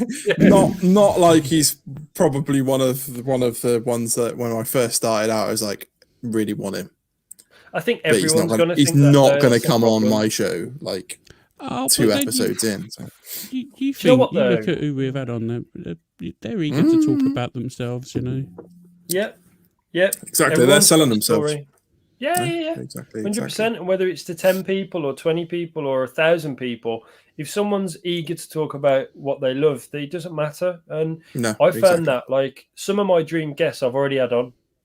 So at the very start of it, I wanted Adam Pennell, I wanted Shropshire Lad, and because he's local to me. And that's always been, the Midlands, it's not a hotbed. There's basically, in terms of, I don't want to class myself as like anything other than, a little Instagrammer, but like in terms of people that you might know, there's Andy Low and Slow, there's Shropshire Lad, and then there's a massive drop off, and then there's me. So... Do you get what I mean? Shropshire Lad, I'd like to talk to him. I've heard him on a few different podcasts. He sounds a really interesting, engaging chat. So, mate, I cannot say enough nice things. Just drop him a DM. Honestly, he'll know. He's amazing. I met up with him socially distanced. I met up with him on Wednesday. I can't remember what day it was. Anyway, because he bought one of the ribbon dip packs. And he literally lives like 20 minutes that way. So I was like, well, rather than paying postage, I'll meet you halfway sort of thing, which was nice. It was like fucking baby's big day out for me. I was like, right, I'm going to get dressed up. I'm going to get a coffee while I'm out. I'm going to live it up. Do you know what I mean? I had an breaks that almond monotony decaf of being latte. in your house, doesn't it? Ooh, yeah. Almond decaf. You're odd, decaf. Friends. For me though, it was nice to see someone in person for a start. But like Adam's great, and we talk a bit on and off, like on Instagram and stuff, since he came on the podcast. He's a proper good guy, and previously I might have been a bit sort of, that's all West Midlands. No, there isn't another side to you. Nah, East Midlands doesn't count because no one wants to go there. I'm sure he'll have a comeback to that in a minute. more people come to the West Midlands because they have to come through here to get to Wales. That's the only reason. Amazing. That's the only reason. Oh, and Worcester because it's lovely. But if you look at I don't know. I'm trying to think of other guests that I've had on that. Hold on a second. Just going back to the Worcester thing. What's the county called? Worcestershire. So why can't the sauce be what it's fucking spelt? Well, because you could say, I live in Buckinghamshire. Yeah. Right. And if they made it like a Buckinghamshire sauce, that's what it'd be called, wouldn't it? It wouldn't be called Buckingham. Right, and I think I've got him on this one. Hang on. So fucking hell. last time you asked, we got the local guy. Wouldn't go to Wales if you paid me. Sound, yeah, fair. I think Gorilla's got something to say about that. He's on next week, I think. Week after. I love Neil. Got a lot of time for Neil. Right. So last time you asked for someone to pass you the mayo, did you say pass me the mayo, or did you say excuse me, would you mind passing me the mayonnaise? You fucking didn't, did you? You said mayo. It's rough. I don't really do mayo, so right, let's be honest. I've still got you there, haven't I? You said if you refer to mayo, you say mayo. You don't say mayonnaise. You're abbreviating I'm it. not even from the West Country or the Midlands. I'm from London, and I know it's called Worcester sauce because we can't be fucked to say Worcestershire.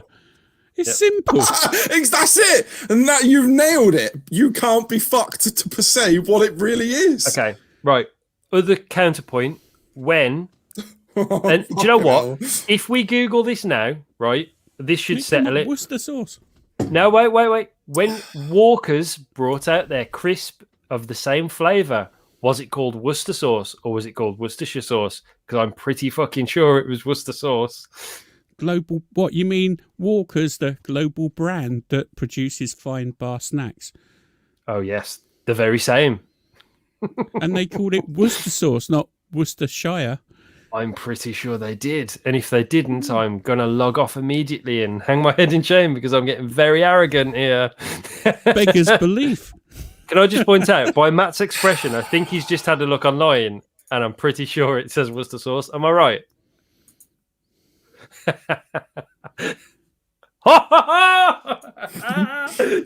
Yes! Those motherfuckers have done me. That's it. I'm not eating fucking crisps from Walker's anymore. Cheers, Gary Lineker. Your brother's mental, but your crisps are great. You jump back onto Smith's crisps. He's going back to Roysters. He's going to Roysters. Yeah, exactly. I'm going to fucking Salt and Shake crisps. Man. None of that bullshit with the Worcester and Worcestershire shit going on anymore. I'm actually at a point now where I can't remember what the question was. No.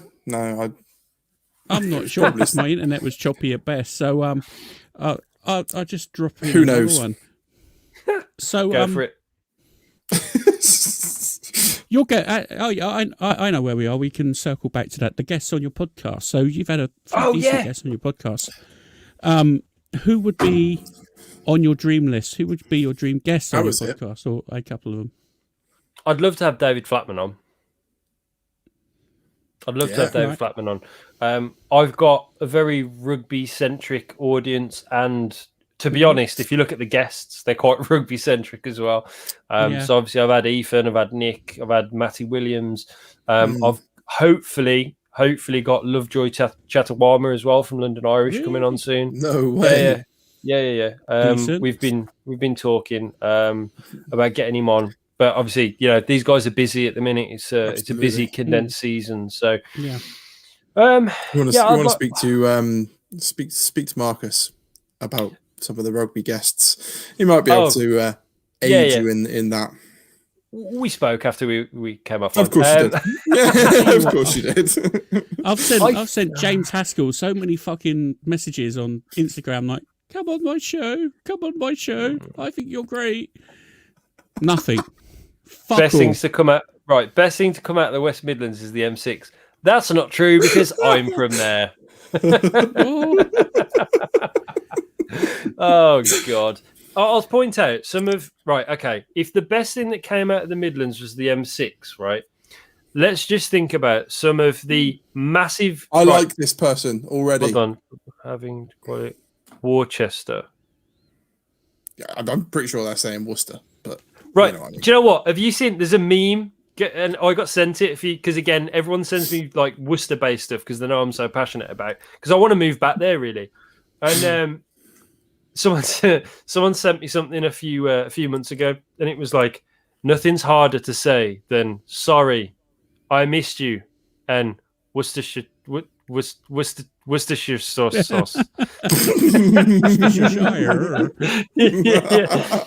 that was epic. Can I just point out, in terms of West Midlands, did you know the first set of traffic lights in the UK was in Wolverhampton? Oh, fair. Really? That's a good You piece bloody of do info. now. There you go. So that is some pub quiz knowledge right there. Yeah. Yeah, so that's a very common pub quiz question, actually. That's come up quite a few times. So, yeah, I learnt that off Chris Moyles years ago. And Oh, As know you what I do. mean? Chris Moyles was a wealth of random knowledge. I'm trying to Still think, is, though, in fact. in terms of... I still listen to him when he's not on holiday, which is very regularly. I'm trying to think. I think Marcus was top of my list, to be honest. I really wanted to have Marcus on, which I managed to do, and I was buzzing. Jen Taylor, she's coming on next week. Nice. Yeah, so we've got. I reached out to Jen, and unfortunately, she ignored me. I think it might just be for the foul language that is used on this show. I don't think it's that, mate. She gets a lot of DMs, man. It's a big account, Yeah, she's she published author, and she does a lot of really cool stuff. So I feel very lucky to be able to have Jen on next week. Yeah, you are. David Flatman, definitely on there. If I could ever get him, because again, I just think he'd be a very entertaining guest. I think, do you know what? I actually reached out to one, and I've been stiffed a few times, but I'm so surprised by the amount of people you DM and they just go, yeah, fine. Like, I've reached out to a couple where you get nothing back, and I don't get offended by it because the amount of success I have had, I was like, oh, well, I'm bound to get the odd one that says no. And I I reached out to Nemani and Dolo. For anyone that doesn't know who that is, Fiji international, Leicester Tigers monster, who is really, if you go onto his Twitter, his header, his picture is his two smokers. No way, is it? Yeah, he loves it. Absolutely loves it. Awesome. So I was like, I got to reach out.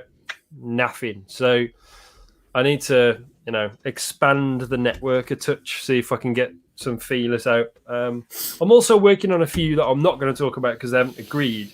But I think I would quite like to get some. I need to move out of the Instagram space because it's turning into an Instagram podcast, which is not really what I set out to do. Like, I really enjoyed having James Golding on because it wasn't really a conversation about Instagram per se. It was a conversation about being a chef and the difficulties of what was going on and stuff, and the World Cheese Awards. Like, it was cool, but I need to move outside of that space a little bit. And yeah. No, that's fair. Well, that's the thing, like we're all podcasters here, so it's a case of sometimes you've got to go where, I wouldn't say where the action is, but the way we sort of do stuff. I like to talk to people who I think will be interesting. Or, if you can't have a good conversation, or if you can't think in that term, it's okay. Yeah, Instagram's cool. Don't get me wrong. I think Instagram's fantastic.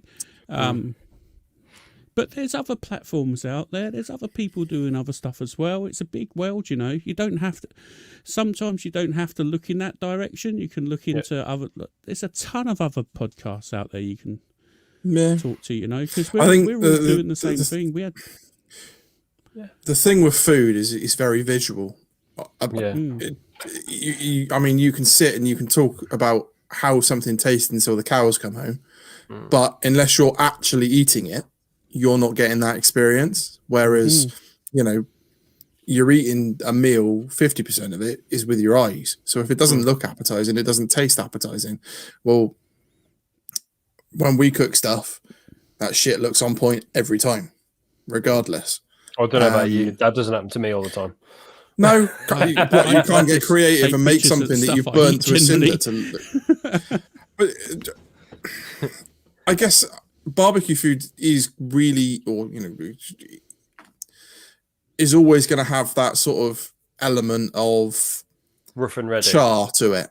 Yeah, and rough and ready. So, I mean, that platform, Instagram, as a platform for showing your cooks is huge.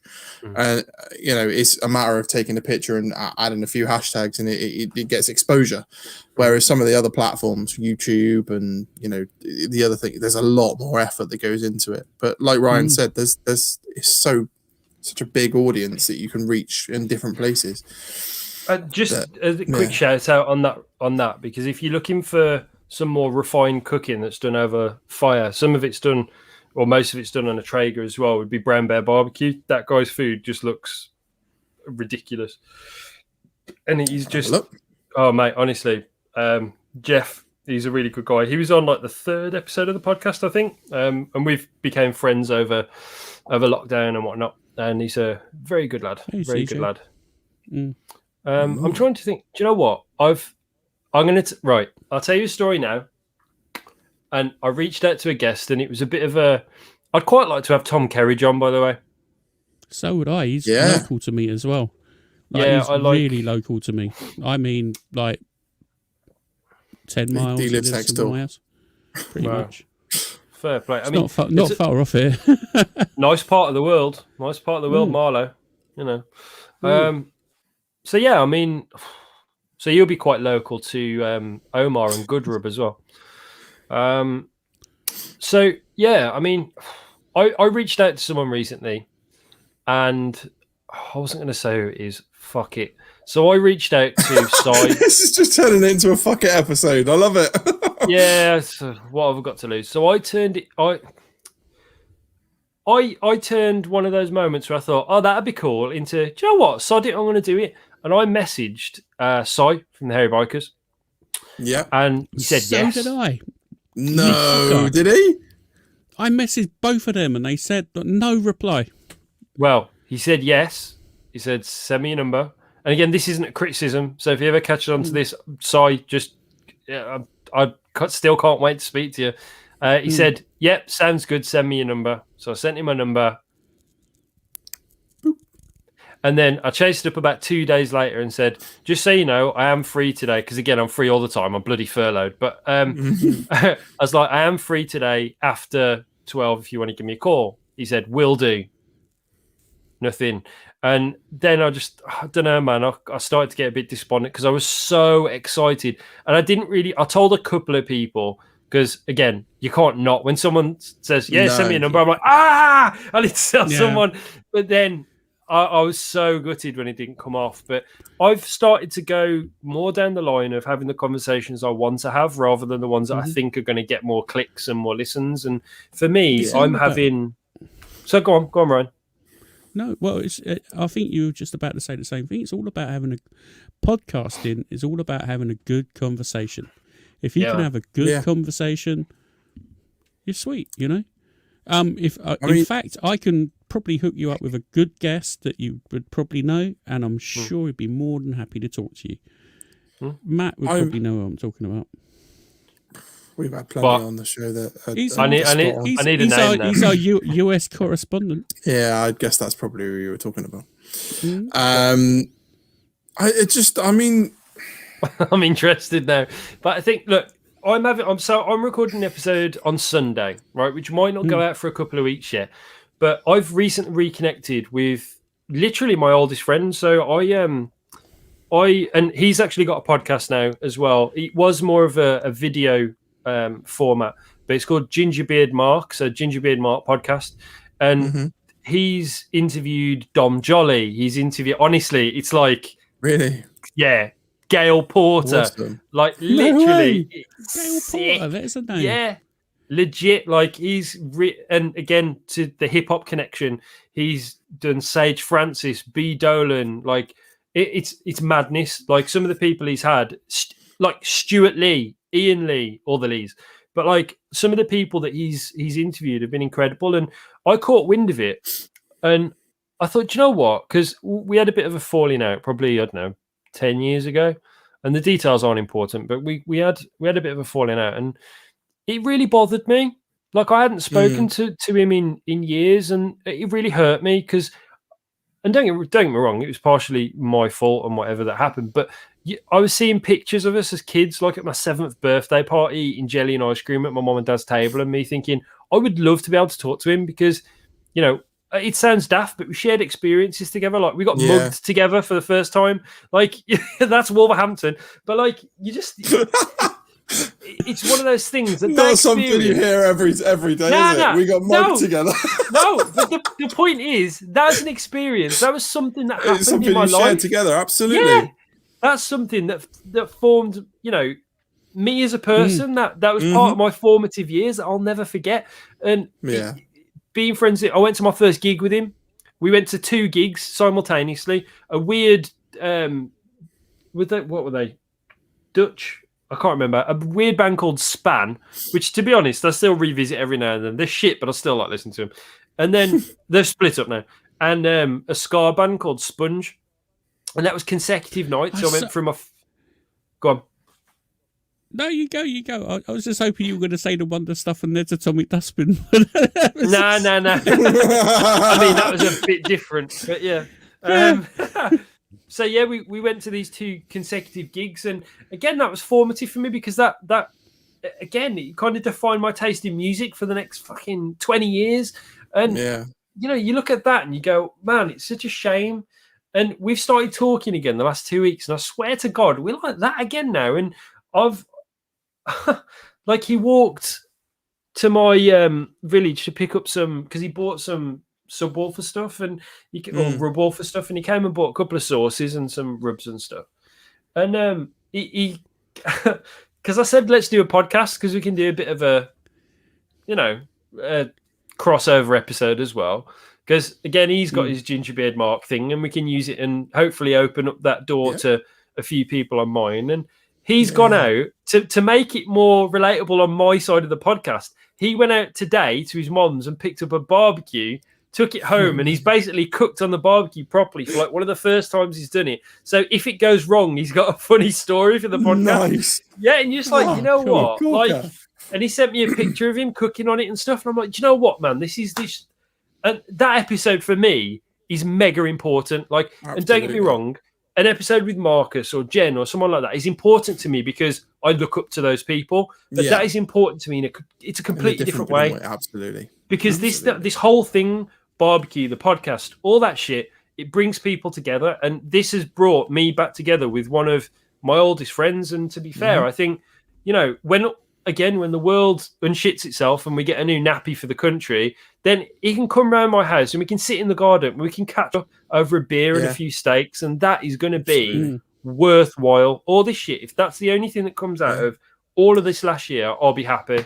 I really will. I'm gonna chime in on that and just say, if there's anything positive to come out of COVID, it's that community feel, and not even that, it's that reconnecting with people that you might not necessarily have spoken to for fucking years. And just to hear that is awesome. But the amount of friends I've got now through, and you know what, some of them I've not even met, well, most of them I've not even met in person, but my WhatsApp, I swear to God, I'm not saying this to sound big time, I cannot have my phone with a ringtone on. No. Because my WhatsApp, the amount of like little WhatsApp groups I'm in, like, again, I absolutely just goes nuts. Mate, I adore Lee and Chris, Barbecue Boys UK. Those you need to have them on here. Yeah, you need to have them on here, especially at your pub club thing, because it will get messy. It'll be brilliant. That's his pub club thing. He, like I said before, offline to you, I don't stay to the pub club because this guy goes until like fucking stupid o'clock in the morning. Mate, seriously, you really need to have those two on because they are incredible. But again, I wouldn't know them at all without all this going on. And like Jay from Alton's, like I'll speak to Jay from Alton's on a video call. Like last night, I was speaking to him for like 2 hours, and you just like, you know, on a video call. He's a legend. I love Jay. I mean, do you know, I reached out when we first started to get him on, and he was like, yeah, you know, bit busy.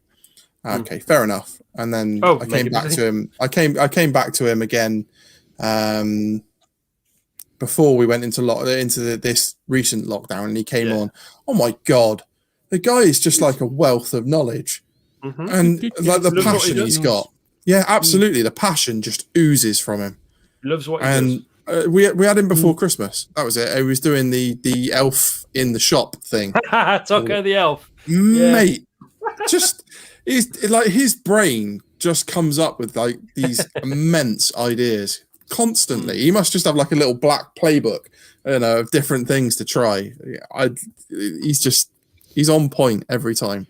He's a good lad. I've got a lot of time for Joe. 100%. A lot of time. But again, same with like his sort of immediate circle, like Jamie and Gaz, and I get on with like everyone, and like Rob Low Carb. We get on very well. Yeah, like Rob's a good guy. I'm trying to like Ali from Sausage. Like the amount of people that I speak to on a daily basis now, like they're genuine friends. And again, like I went through a shit time, lads. Like and again, I don't mind saying it because there's no shame in saying that, you know, you went for help and no, it's absolutely a sensible thing to do. 100%. And I had to reach out for help because I was having a really shit time last year, and I ended up getting prescribed medication, and I'm now on 100 milligram of sertraline every day because it sort of just keeps me on a level. But some people don't realize how much they helped. Like, for example, I'd say honestly, one of my close friends now would be Nick Shonut from Worcester Warriors. He honestly, I speak to him all the time, and he doesn't actually realize how much. Same with Ethan. When I've been in a shit situation, because I'm a Worcester Warriors season ticket holder, like when I need something or I need someone to talk to, like when I lost my job and when my uncle died and things like that, like they're not people that I'm fans of anymore. They're friends. Do you know what I mean? And like they're like, if you need anything, let me know. And you just like, it doesn't matter where you're from, whether you're a professional sports person, whether you live opposite me, whether you live in fucking Buckinghamshire or Worcestershire. It doesn't matter. Like if you're prepared to sit there and hear someone out, it can make a world of difference. And those guys really did. And there's a lot of people like that. Jay calls me to check in on me to make sure I'm okay. And I don't necessarily need that anymore because I'm good. Like I'm on a level. Like I have one episode like that probably that's quite bad, like every 3 years. But I've never been medicated before, and now I take it. I'm good. Like I'm all right, and I'm not saying it's the only answer for everyone, but like it fucking works for me. So like, and I really didn't want to take it. I really didn't want to take it, and I was talked into taking the meds. But again, it feels like I'm name dropping, but I'm not deliberately trying to do it. So I was speaking to Jake Abbott, who used to play for Worcester Warriors. He was a former professional rugby player, and he's now like really into like his CrossFit and all that kind of stuff. But he's been through a really difficult time, and it's not my place to, even though he's put it all on socials, it's not my place to say what that difficult time was. But he helped me I just reached out and said like, well, how are you managing it? And he said what he was doing, and he said, look, just take the meds. Don't worry about it. They're there for a reason. And he helped me destigmatize taking SSRIs, and now I, you know, don't get me wrong, they make me a bit drowsy, but I take them at night, so I just sleep through it. It's great. Do you know what I mean? Like, and now I'm ready. I mean, don't get me wrong, I just like. See, I can't say details of the exit from the role and stuff, but like, I've just ended a 6. No, it's all right. I've just ended a 6-year career that I loved. You know. Yeah. like literally today. I just want to reel you back a little bit. Remember, you're Sorry, go on. Well, I just want to remind you you're live at the minute. Yeah. So think about what you're saying, and then No, honestly, then carry on. No. It's absolutely fine. I'm just saying, like, in terms of, because no one needs the details anyway. The point is, like, I've ended a career that I absolutely adored, and I can't wait to get started on this new opportunity because it's going to be just as good for me, if not better. If not better. Definitely. But 6 months ago, I probably would have been in a really crap place, having to, leave that. But now I'm like, nah, man, let's go. Go. Even from my point, I mean, we did recently we did a show solely on mental health. Yeah. And that stigma that is surrounded by mental health and people not talking about it. And, for you to come on unprompted and almost pour your heart out, it is awesome. It just shows that stigma is going. Ryan, a vouch. I was in a fucking shitty spot. 6 weeks ago, to the point that I couldn't even come on the show. We had to get another guy to come in and take my place. Where that pressure was just like, I can't do it. No, he's not just another guy at all. He's a decent friend at the show. He's a good friend. So yeah, you know what I'm saying. Mr. Philip Riddock, he's deserves his place. He's a good man. Yep. And he filled in. Mr. Daddy Cooks. Thank you. Definitely. Well, equally, if you ever need any assistance with anything, you've only ever got to give me a shout now, boys. We've just managed to spend 2 hours talking. Nearly 2 hours chatting, and you've still not even done your segment of the show yet. I'm in no rush, mate. It's Friday, and I'm unemployed. Fuck it, who cares? Yeah. I guess Matt, there you go. That's a good. I tell you, Matt doesn't give a fuck. I'm the one who edits the fucking podcast now. I used to. Yeah. Well, that's a good segue for us to hand over control to you, Phil. Yeah. If you want to ask questions, cue the intro. Away. I'm joking. Hold on, I've got to get it back up again. Give us a minute.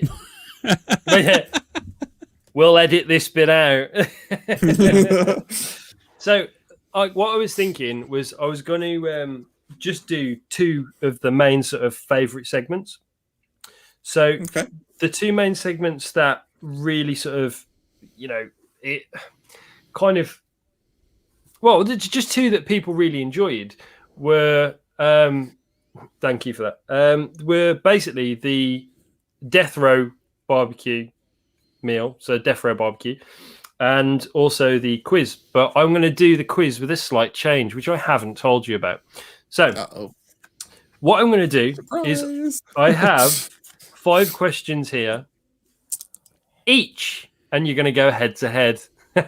Yes. So, some of these questions may have come up in the podcast already because I haven't checked them. Again, they are all at random. So, these will literally be off the cuff, out of the shuffle of the cards that I've just shuffled. And so, if you've listened to the podcast, you may be at an advantage. Now, the second piece. I've had about 12 Guinnesses, so I'm at no advantage at all. Where is Guinness made?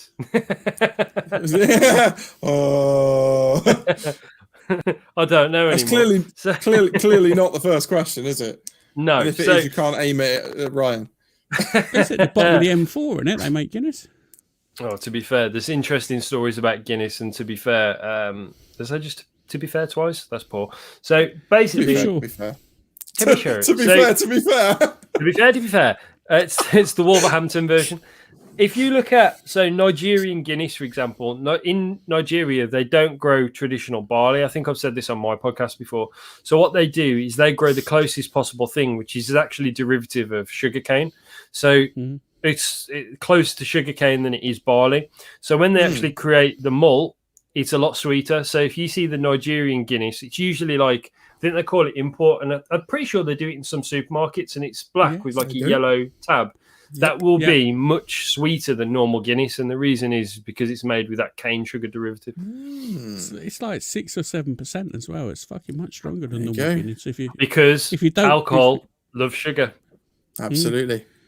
That stuff will put you on your ass if you're not careful. That Brooks up was 7.5, and because I don't drink as much anymore, I'd rather have like one good one than 6 okay ones. And I gotta find like my. I've polished both of those off now. Good lad, get them down, as we say. I'm almost tempted to text the wife to get another one in, but I probably shouldn't. No, if I text my other half to get something, I'd get the phone thrown at me. So no. Most of the time, that's the same for me. I'm not going to do the quiz. Considering texting the missus if you're watching them. Do you know what? I never even told her I was coming on this. So she hasn't even got a clue what I'm doing. She thinks I'm up here playing Xbox or something. Do you know what I loved the other day? You said my wife doesn't even give a fuck about my podcast. She's not listening anyway. I can't remember what it was about. Probably about buying another barbecue. I can't remember, but it was just fucking hilarious. She didn't care. I think I said she didn't love me enough to listen. I think he's that was it. That was it. Yeah, she doesn't love me enough to listen.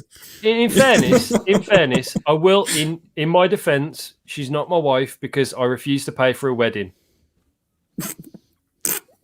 I haven't really got a defence, but she's not my wife. Can't be asked to pay for a wedding. Love it. No. Look, what would you rather buy? Right now, put this into perspective. Would you rather spend 12 grand on a wedding or buy 12 Masterbuilts? Now, you think about that, and we'll talk about it later. See what I'm saying? You did it wrong, son. You did it wrong. I don't know. For anyone listening, because this may be very audio-centric, they've just held reels up to the camera. Didn't think best about day that. of my life. Now, do you know what? More power to everyone that does it. But for us, I think we're... it's expensive. You're right. Do you know what, though? Every time we come to talk about it, though, we go, we could spend that on the house. Or we could move house. Like, we're not that bothered. So we've just never got around to it. You know the easiest way of doing it is just going down the registry office and bam, done. What are you going to say? 15 quid. You're going to say just kick her out? Do you know the easiest thing to do? Sack her off, mate. Just go. Fuck it, go single and get more barbecues. Tinder, mate. Tinder. Go Tinder and a Kamado Joe and just move on. I mean, I suppose at least the chat up line, do you want to see my meat? It could go to ways, couldn't it? Although, one thing I will say, as a barbecue enthusiast, the logo work for Tinder, very appealing. Yes. Yes. And the branding the brand, it's very on brand. It's very on brand. On point. How do you like your barbecue with some Tinder? See, yeah, why not? Let's do it. Let's do barbecue Tinder. Oh, now you're talking. No, right, okay. You swipe left or right on the barbecue food. Why? We're on to something here now, aren't we? No. Okay, right. So you flip the person comes up in a circle, okay, and in that circle is essentially you sounds like you know far too much about Tinder because I don't. Shush, wait. So this is our concept now. This isn't Tinder. Isn't Tinder. Basically, it comes up on a grill, their face in a circle. Right? Nice on a grill. Yeah. Or a really unflattering picture like this, like it was with me. Yeah. And again, for those just listening, I pulled a face. So basically, what you have to do is then flip the burger, and you flip the burger up if you like them, or you flip the burger to the side if you don't. So you're just like, ugh. There you go. So you flip it into the middle of the grill and it lands on their face, yeah? Yep. What a quality idea. What can we call it? What can we call it? Right, we've got to think about something that says match because we can make a fire related thing. Yeah. Match. I'm going to have a think about that. Because I reckon there's plenty of fire puns that you could put into that. I mean, you could always do strike for something, like strike a match, but Yeah, see, strike or No, because there's too many. yeah. There's too many domestic abuse undertones on that one. I don't like that one. Oh, yeah, all right, fair enough. Yeah, it's I'll go with a that. bit uncomfortable. That's Strike. a fair point. Well made. Don't do that. Don't do that. Don't do that. What about? Anyway, we're getting a little bit sidetracked. We were doing a quiz. I'm trying to think now, though. Grill mates. There you go. Yeah, there you go. Grill mate. Yeah, Grill I'm gonna be. mates. I don't want to be rude, but I've really got to go and answer. Go on, the door. off you go. We don't need to do. People don't need to hear that on the podcast. Just come back in a minute. I'll tell you what. Whilst, yeah, he's gone. He did. So he's He did the buggered off. Royal Joe Rogan. Then I So- really have to pee. Yeah. So what I think what we should do is we'll do my quiz first, and then Ryan can come in and do his quiz, and I'm going to put him off a little bit. Well, I'll tell you random what. shit up on the screen. Let's do your death row barbecue first, then, because I always like to finish on the quiz. So you have the option of taking any barbecue equipment. I'm the warden, so it's the Green Mile, but better because I'm there. So you've got you are John Coffey. You've got the opportunity, or in this case, the John Coffey rub.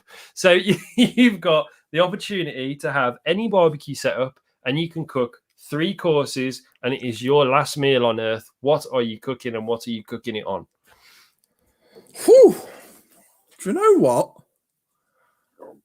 As it stands now, I'd probably go for something that I've never cooked on. So, I don't know, like an offset, a proper, decent offset smoker. For your last meal? No. For your last why meal? not? If you get Fuck that it. wrong, you are going to hell in a handbasket full of dry brisket, mate. Because I'm telling you, bollocks. offset cooking is difficult. Yeah, but it's gonna be fun. Before you go and you get fucking zapped, you're like, bollocks! I'm gonna live this properly. I'm gonna have some fun before I go. Yeah. You see where I'm going? Yeah, I do. I do. I'm not going to go, oh, fuck it. Let's have a Traeger pellet smoker and throw that shit on and it does it itself. Yeah, but do you know what the difference is with that, though? You are going to get a certain level of guaranteed result. If this is your last meal on Earth and you're using a stick burner, that's a risk, man. If you get that wrong and that's your last meal, what are you going to do? Also, what are you going to actually cook on it? That's the key thing.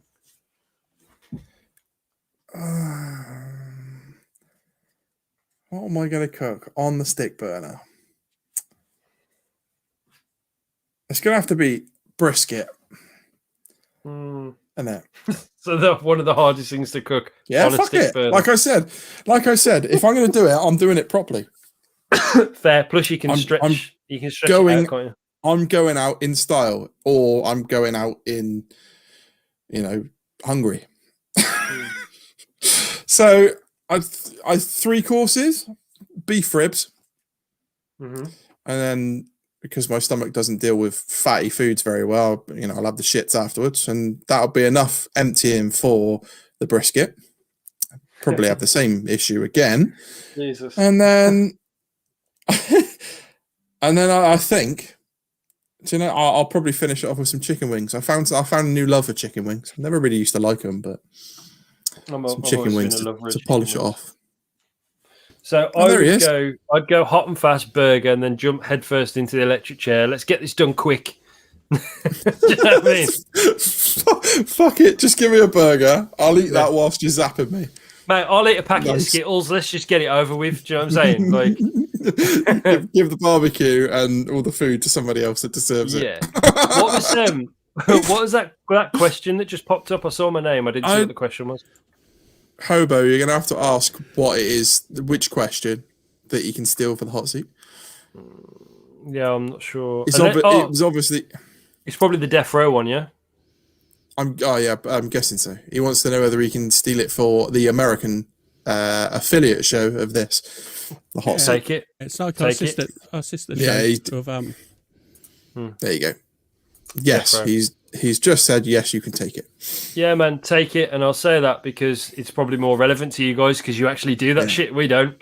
We can talk about death row over here and we're like, it's just a pretend thing over there. It's like, nope, it's definitely a thing. See, although, did you know they've taken away the whole last meal thing in some states? They've, as far as I'm aware, because some people were taking the absolute piss with it. So like, I want 42 cheeseburgers, I want like 7 cheesecakes, and then it come, they go, I'm not eating that. You go, oh, you dick. I tell you what, I want all of this that's going to take you nearly 7 weeks to find and source, just to extend it a little bit. Hobo says he thinks it's an amazing question. Oh man, you're more than welcome to it. Joking aside, you're more than welcome to it. I don't copyright anything apart from the Subwoofer stuff, so you crack on. Go on then, Ryan. So your death row setup, so you can have any barbecue setup. You can have 3 courses, and this is your last meal on Earth. So pick wisely. Mm-hmm. Oh, so to start with, I would have maybe a bacon and egg bagel. That's a strong choice. We've not had anything like that. That's strong. I like that. You know, I like that. It's nice for me. I miss the sausage and egg bagels from McDonald's. Beef short ribs. Then beef short ribs. That's a favourite of mine. Absolutely favourite.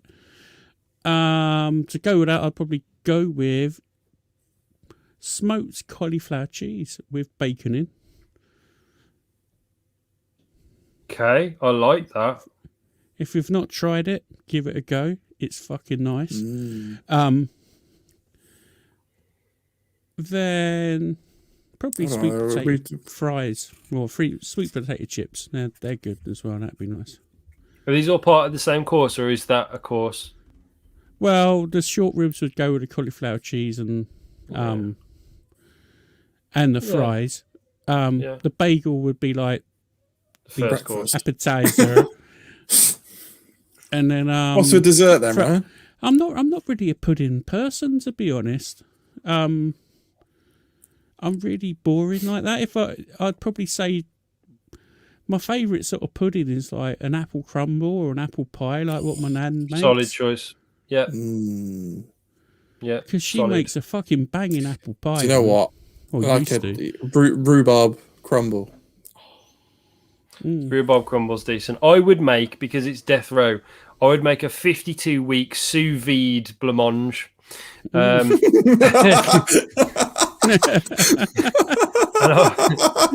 I would buy myself a little bit of time. Nice. It would look like a bag of sick, but I would be going out a year older. So let's go. Yeah, absolutely. Okay, I like that. Some strong choices. I like the egg and bacon bagel. I think that's plus with you having to do the beef ribs, you're kind of setting yourself up for the cook to come as well, because that's going to be an all day cook. So I like that. That's good thinking. I like it. What are you cooking it on, Ryan? My UDS, of course. Yeah. Okay. You take your UDS with you. Well, I'd make them bring it over. If they're going to kill me, they have the decency to bring my smoker with me. Fuck's sake, you know what I mean? I want my one. Yeah, you literally can bring any smoker if it's yours or just any old thing. You know what I mean? So no, that's decent.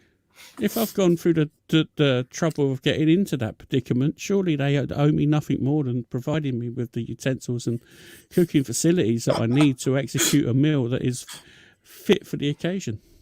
Well, just putting that in perspective and talking about execution, you're probably being killed because you probably killed someone else.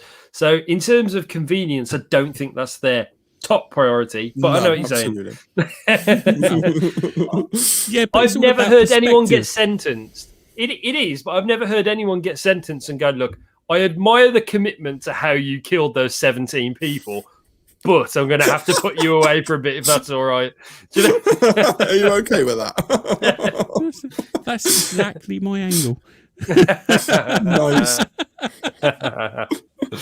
Sweet. So, very good answers from both.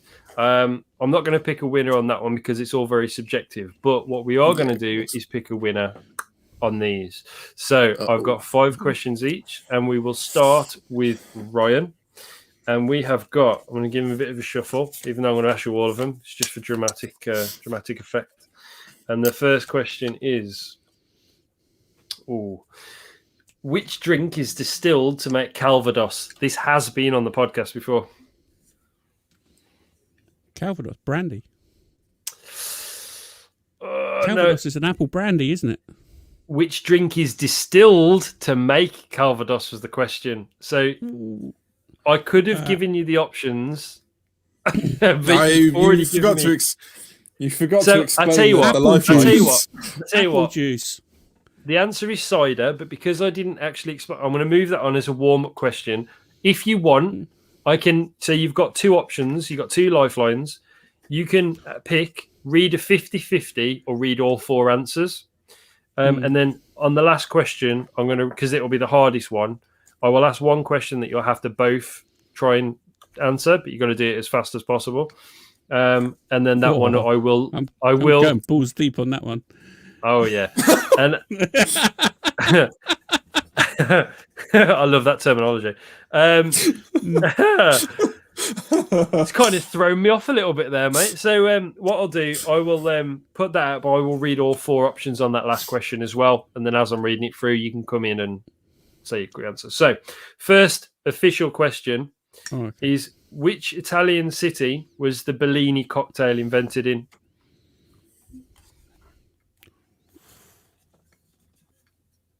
Tough one, innit, that? Would you like to use the lifeline? Is that, can we both answer, or is it sort of me against Matt? Or? No, this is all you. This is all you. All me. Oh, okay. The Bellini cocktail was invented in... let's go 50-50. The 50-50 is Venice or Bologna. Bologna. Venice.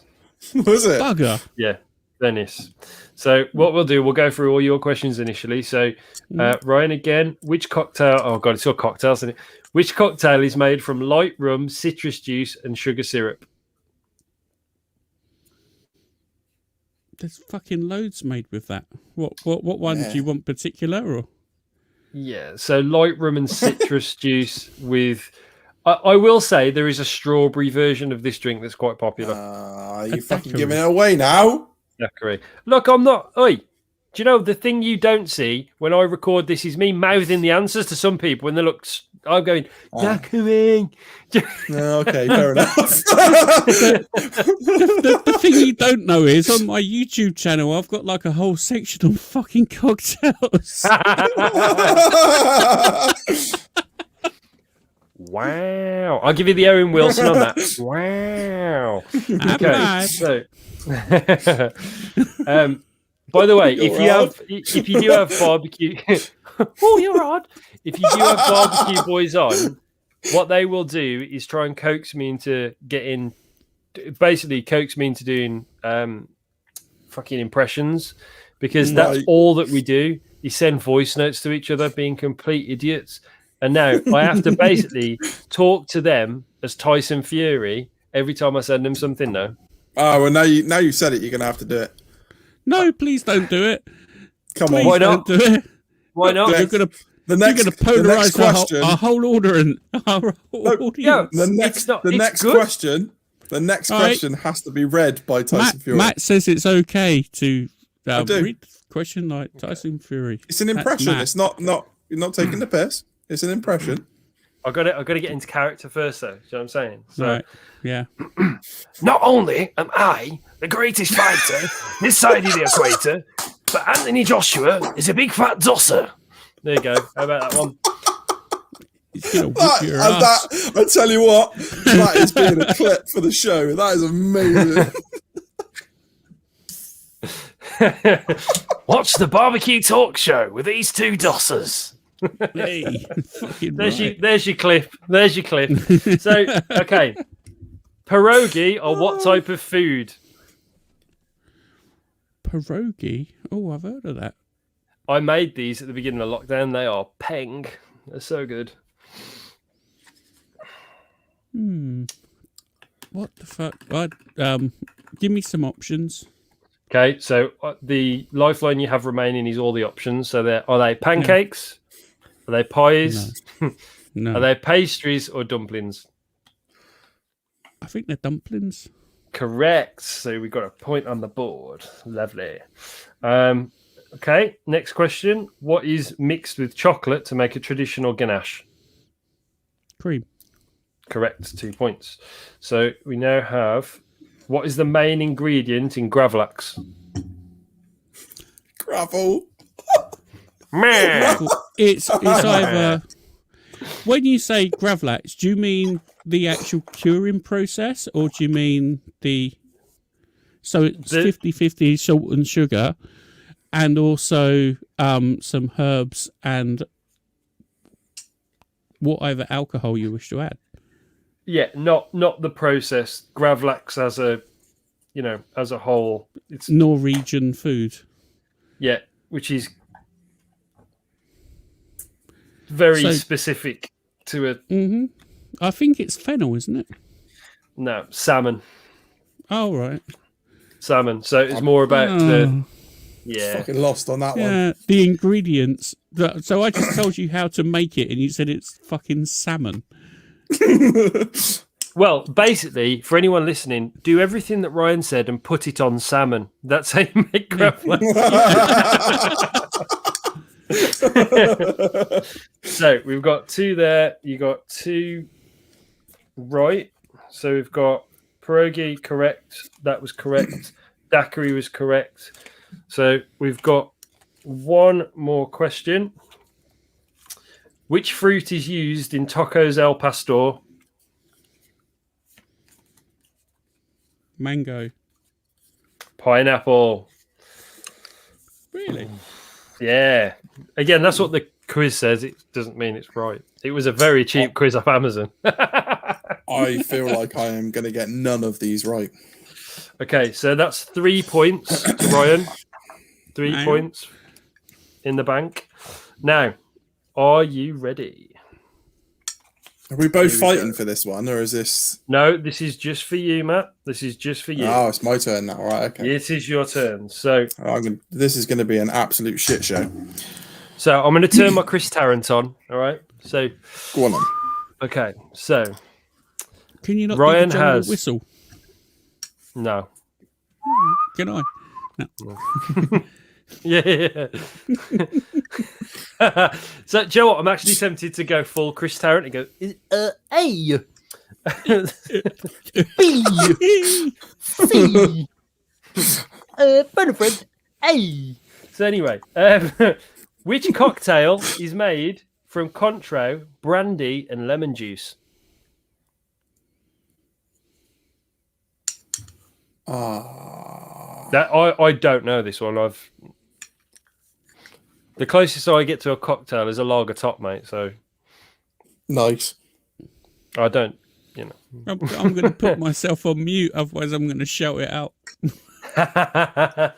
Yeah, I knew you would.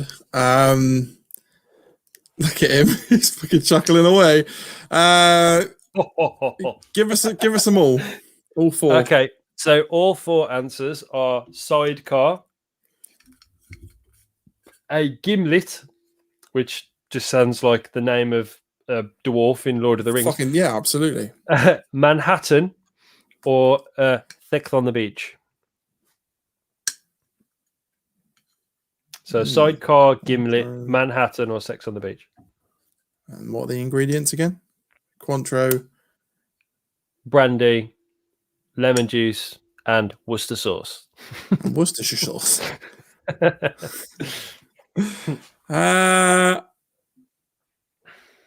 I fuck it. Go for the third one. I don't know. Sidecar. So that is in. That one, is it? Yeah. So next did you know that, question. Ryan? He's going to nod and say, yeah, he did anyway, but sure. Moon cakes are traditionally eaten during which season? Moon cakes.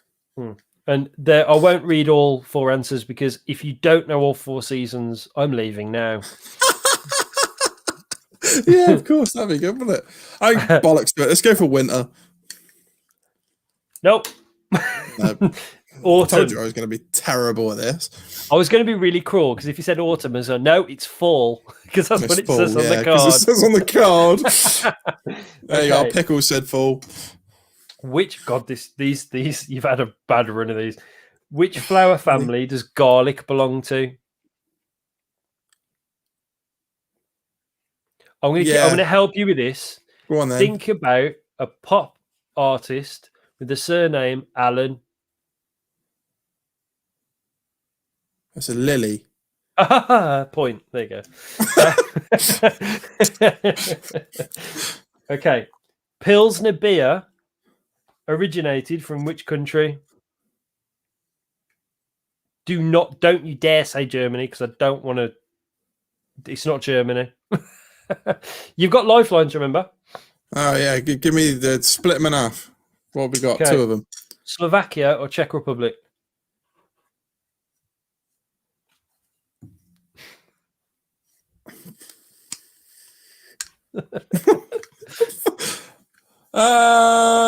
Is it Czech? Yeah, Czech. Czech. Jesus. I'm not good. In the audio version, I just want to assure people I'm not helping these guys. No, not at all. Absolutely not. Ryan's like trying to put me off. He's holding, flipping me the bird. So to draw level with Ryan, Oh yeah, come on. You've got as of 2018. As of 2018, what is the hottest chili pepper in the world?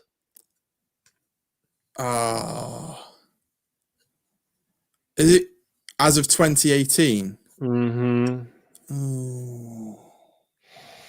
Is it the Carolina Reaper? Boomtown. He's got 3. He's drawn it level, which is ideal because we've now got a tiebreaker. I love this. Look at the tension. I love it. Motherfucker. So, he's back in the game. Okay, so throw me some food-related shit, and I might get it right. I know.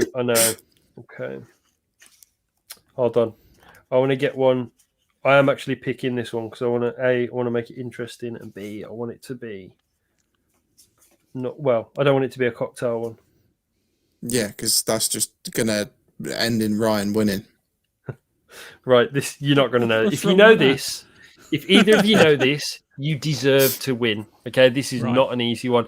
This is the type of stuff that Jurgen would know because he's got all that really amazing, obscure food knowledge. Although he did have to use a lifeline on the Kimono.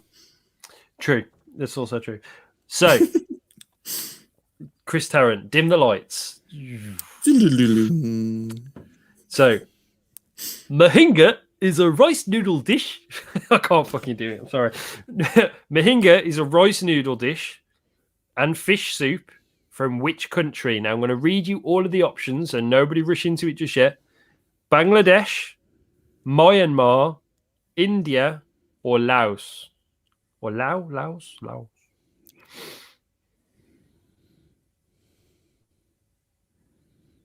Fuck it. I'm going to have a punch at Lao. Incorrect. I'll let you go a couple of times each if needs be. So Ryan, your turn. I was going to say Mohinga. Well, that's the name of the curry. That's the name of the dish. Sorry. I was not listening. I'll read it again. So basically, very essential. You know the question to answer it correctly. So Mohinga. This is what happens when you drink too much fucking Guinness, Ryan. No, just enough. So Mohinga is a rice noodle dish and fish soup from which country? Bangladesh, Myanmar, India, or Laos? Myanmar. Myanmar is correct. Ryan wins. Bye. Love it. One thing I will say was that a complete guess, Ryan? No, it was factually based. That question was literally like, so I've got one in there because I know I've asked this one on the podcast before, saying so which British county is a hot pot famous for? That was the equivalent of Ryan going, I think that's from Hot Pot, Phil. The answer is Hot Pot. I love that. I love it. I absolutely love it. Love it. Incredible.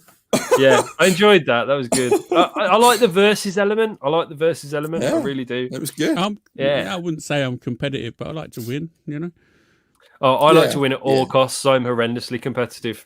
I should have so Googled bad. them all.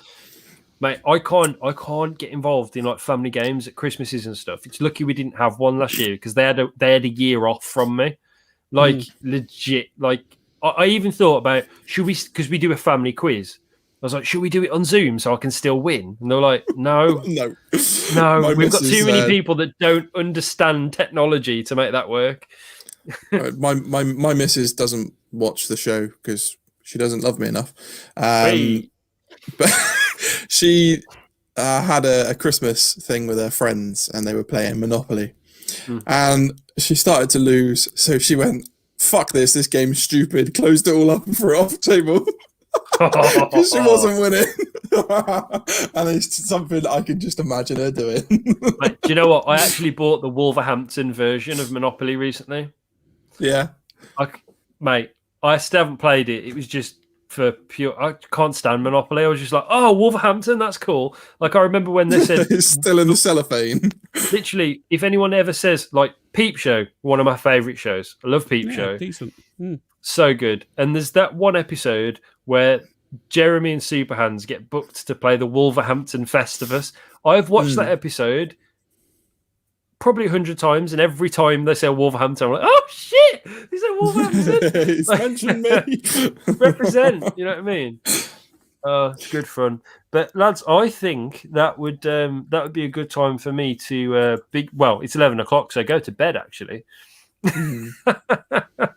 It's been a really, really interesting chat. I've enjoyed it. We've had some interesting points to come up. I've chatted definitely. a fair amount of shit, but ultimately, hopefully, we can get a decent episode out of it. And anyone watching it live, hope you enjoyed it as well. So, absolutely, yeah.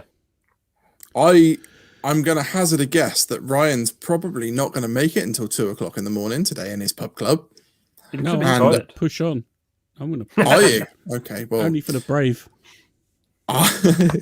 I'm fully aware that my wife already mentioned to me this afternoon that she's rather tired and wants to go to sleep. So I am going to say hello to the people in the pub club, and then I'm going to do my typical and run away. So, Phil, thank you very much for coming on the show.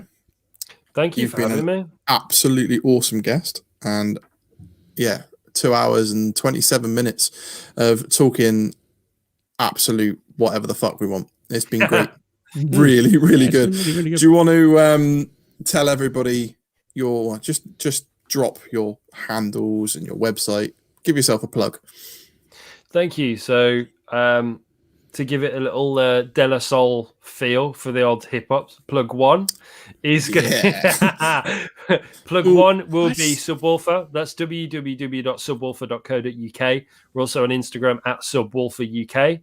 Plug two is going to be my main sponsor ambassadorship, and the amount of support they give me is unreal, and that is going to be GloBaltic. So follow the GloBaltic family page at GloBaltic Family. That is me that runs that. And also if you look at globaltic.uk or at GloBaltic UK, and also at globaltic.nl, and obviously you've got the website as well, www.globaltic.ee, for actual orders, or if you use my affiliate link, that'd be even better. So plug three is also going to be my page. So that is at Brew Shack BBQ, BREWSHACK BBQ, and you can visit my link tree, and that will give you links to everything Subwoofer, my GloBaltic affiliate link, which I don't get paid for at all. It's just a case of, it's a tick in the box to make sure people are looking at my page. So thank you very much for having me on, guys. I've really enjoyed that. Hopefully you got what you wanted out of me. 100%.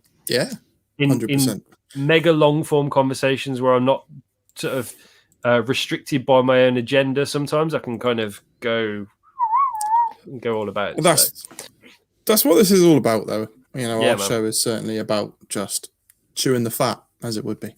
Yeah, You know? yeah. And, I do like. Do you know what? I'll just say before I go, chewing the fat and things like that. That in this kind of context, on this kind of podcast and this kind of show, is almost as bad as when you're listening to Talk Sport and the advert for getting rid of something is "Let's show X the red card." You're like, fuck off. Like, it's like insert social issue or thing you don't want plus random sporting reference. It's like, for example, COVID-19. Let's kick it out. You're like, oh, for fuck's sake. So, let's be fair. We are not allowed, because I try and avoid it. I try and avoid saying like spark up conversation or chewing the fat and things like that. Because I just feel like, yeah, fair enough. like if I ever go onto a podcast, right, and talk about my burning passion for barbecue, shoot me in the head. I guarantee next week's is going to be like all three of them are going to come out. Yeah. And do you know what? Just a I'm nod gonna to do the it. barbecue talk show. I'm going to do it. It's going to be spot the cliche. Spot the cliche. Yeah. Amazing. And the other thing, it's a really, really good one to play. And this is tricks of the trade. When you're interviewing someone that's like a bit more casual, like me, like let's say I'm going to say unimportant. You know, it's not like someone that you've gone, oh my god, it's Aaron Franklin. Do you know what I mean? Play. Have you ever watched Super Troopers? The film Super Troopers. Yes. Yeah. The cat game. Yeah. I'm going to have to rewatch it. Because the only thing I can remember from Super Troopers is bend over and touch your toes. Because I'm going to show you where the wild goose goes. Who wants One a of my mustache favourite ride? film sayings ever. Who wants a mustache ride? Oh, I do. So no. Oh god, yeah. What you've got to the cat game is instead of saying the word now, you say the word meow, but really fast. And you've got to see how many meows you can get into a conversation before the person goes, did you say meow? Did you say meow? No. No. Yeah. When I first watched Super Troopers, I worked in a call center and I used to do that on the phone. And I was like having literally competitions with the guy next to me. I'm like, right, cat game. He's like, oh god. I'm like, cat game, because it was all recorded as well. So if he bottled it, I'd find out. Like, I'm not stupid. So it's like, meow. Your watch will be ready in 3 days. And to be fair, if you want to make payment for that meow, I can do that immediately. And honestly, I think my record was 9. I never got more than 9 because it got to a point where you're like, you know, someone's really angry, and you're like, meow, meow, calm down. It's all right. You know, I'll go and get you. Meow, meow. Incredible. I used to work like, a long time ago. Thanks, worked in Comet call center and did very similar things. Very similar. Honestly, things. it's So anyone listening, if you want to brighten up your day, play the cat game next time you get to Asda. Do you want cat game? It's it's all the rage. Meow. Yeah, absolutely. I used to do that. You used to do the longest on the phone, and you used to just hear it go around the call center to see who could do it the longest. So I bet it sounded like a fucking beehive from outside. Yeah, pretty much. Can I just point out only one at a time, because otherwise they'd fucking like people on the phone had caught on if everyone's making the same fucking noise. Yeah, I think everyone in the room has simultaneously had a stroke. That's not good, is it? So, right, I tell you what, the highlight of this podcast for me, though, has definitely been Ryan's Have They Ordered It One More Time? I'm still reeling.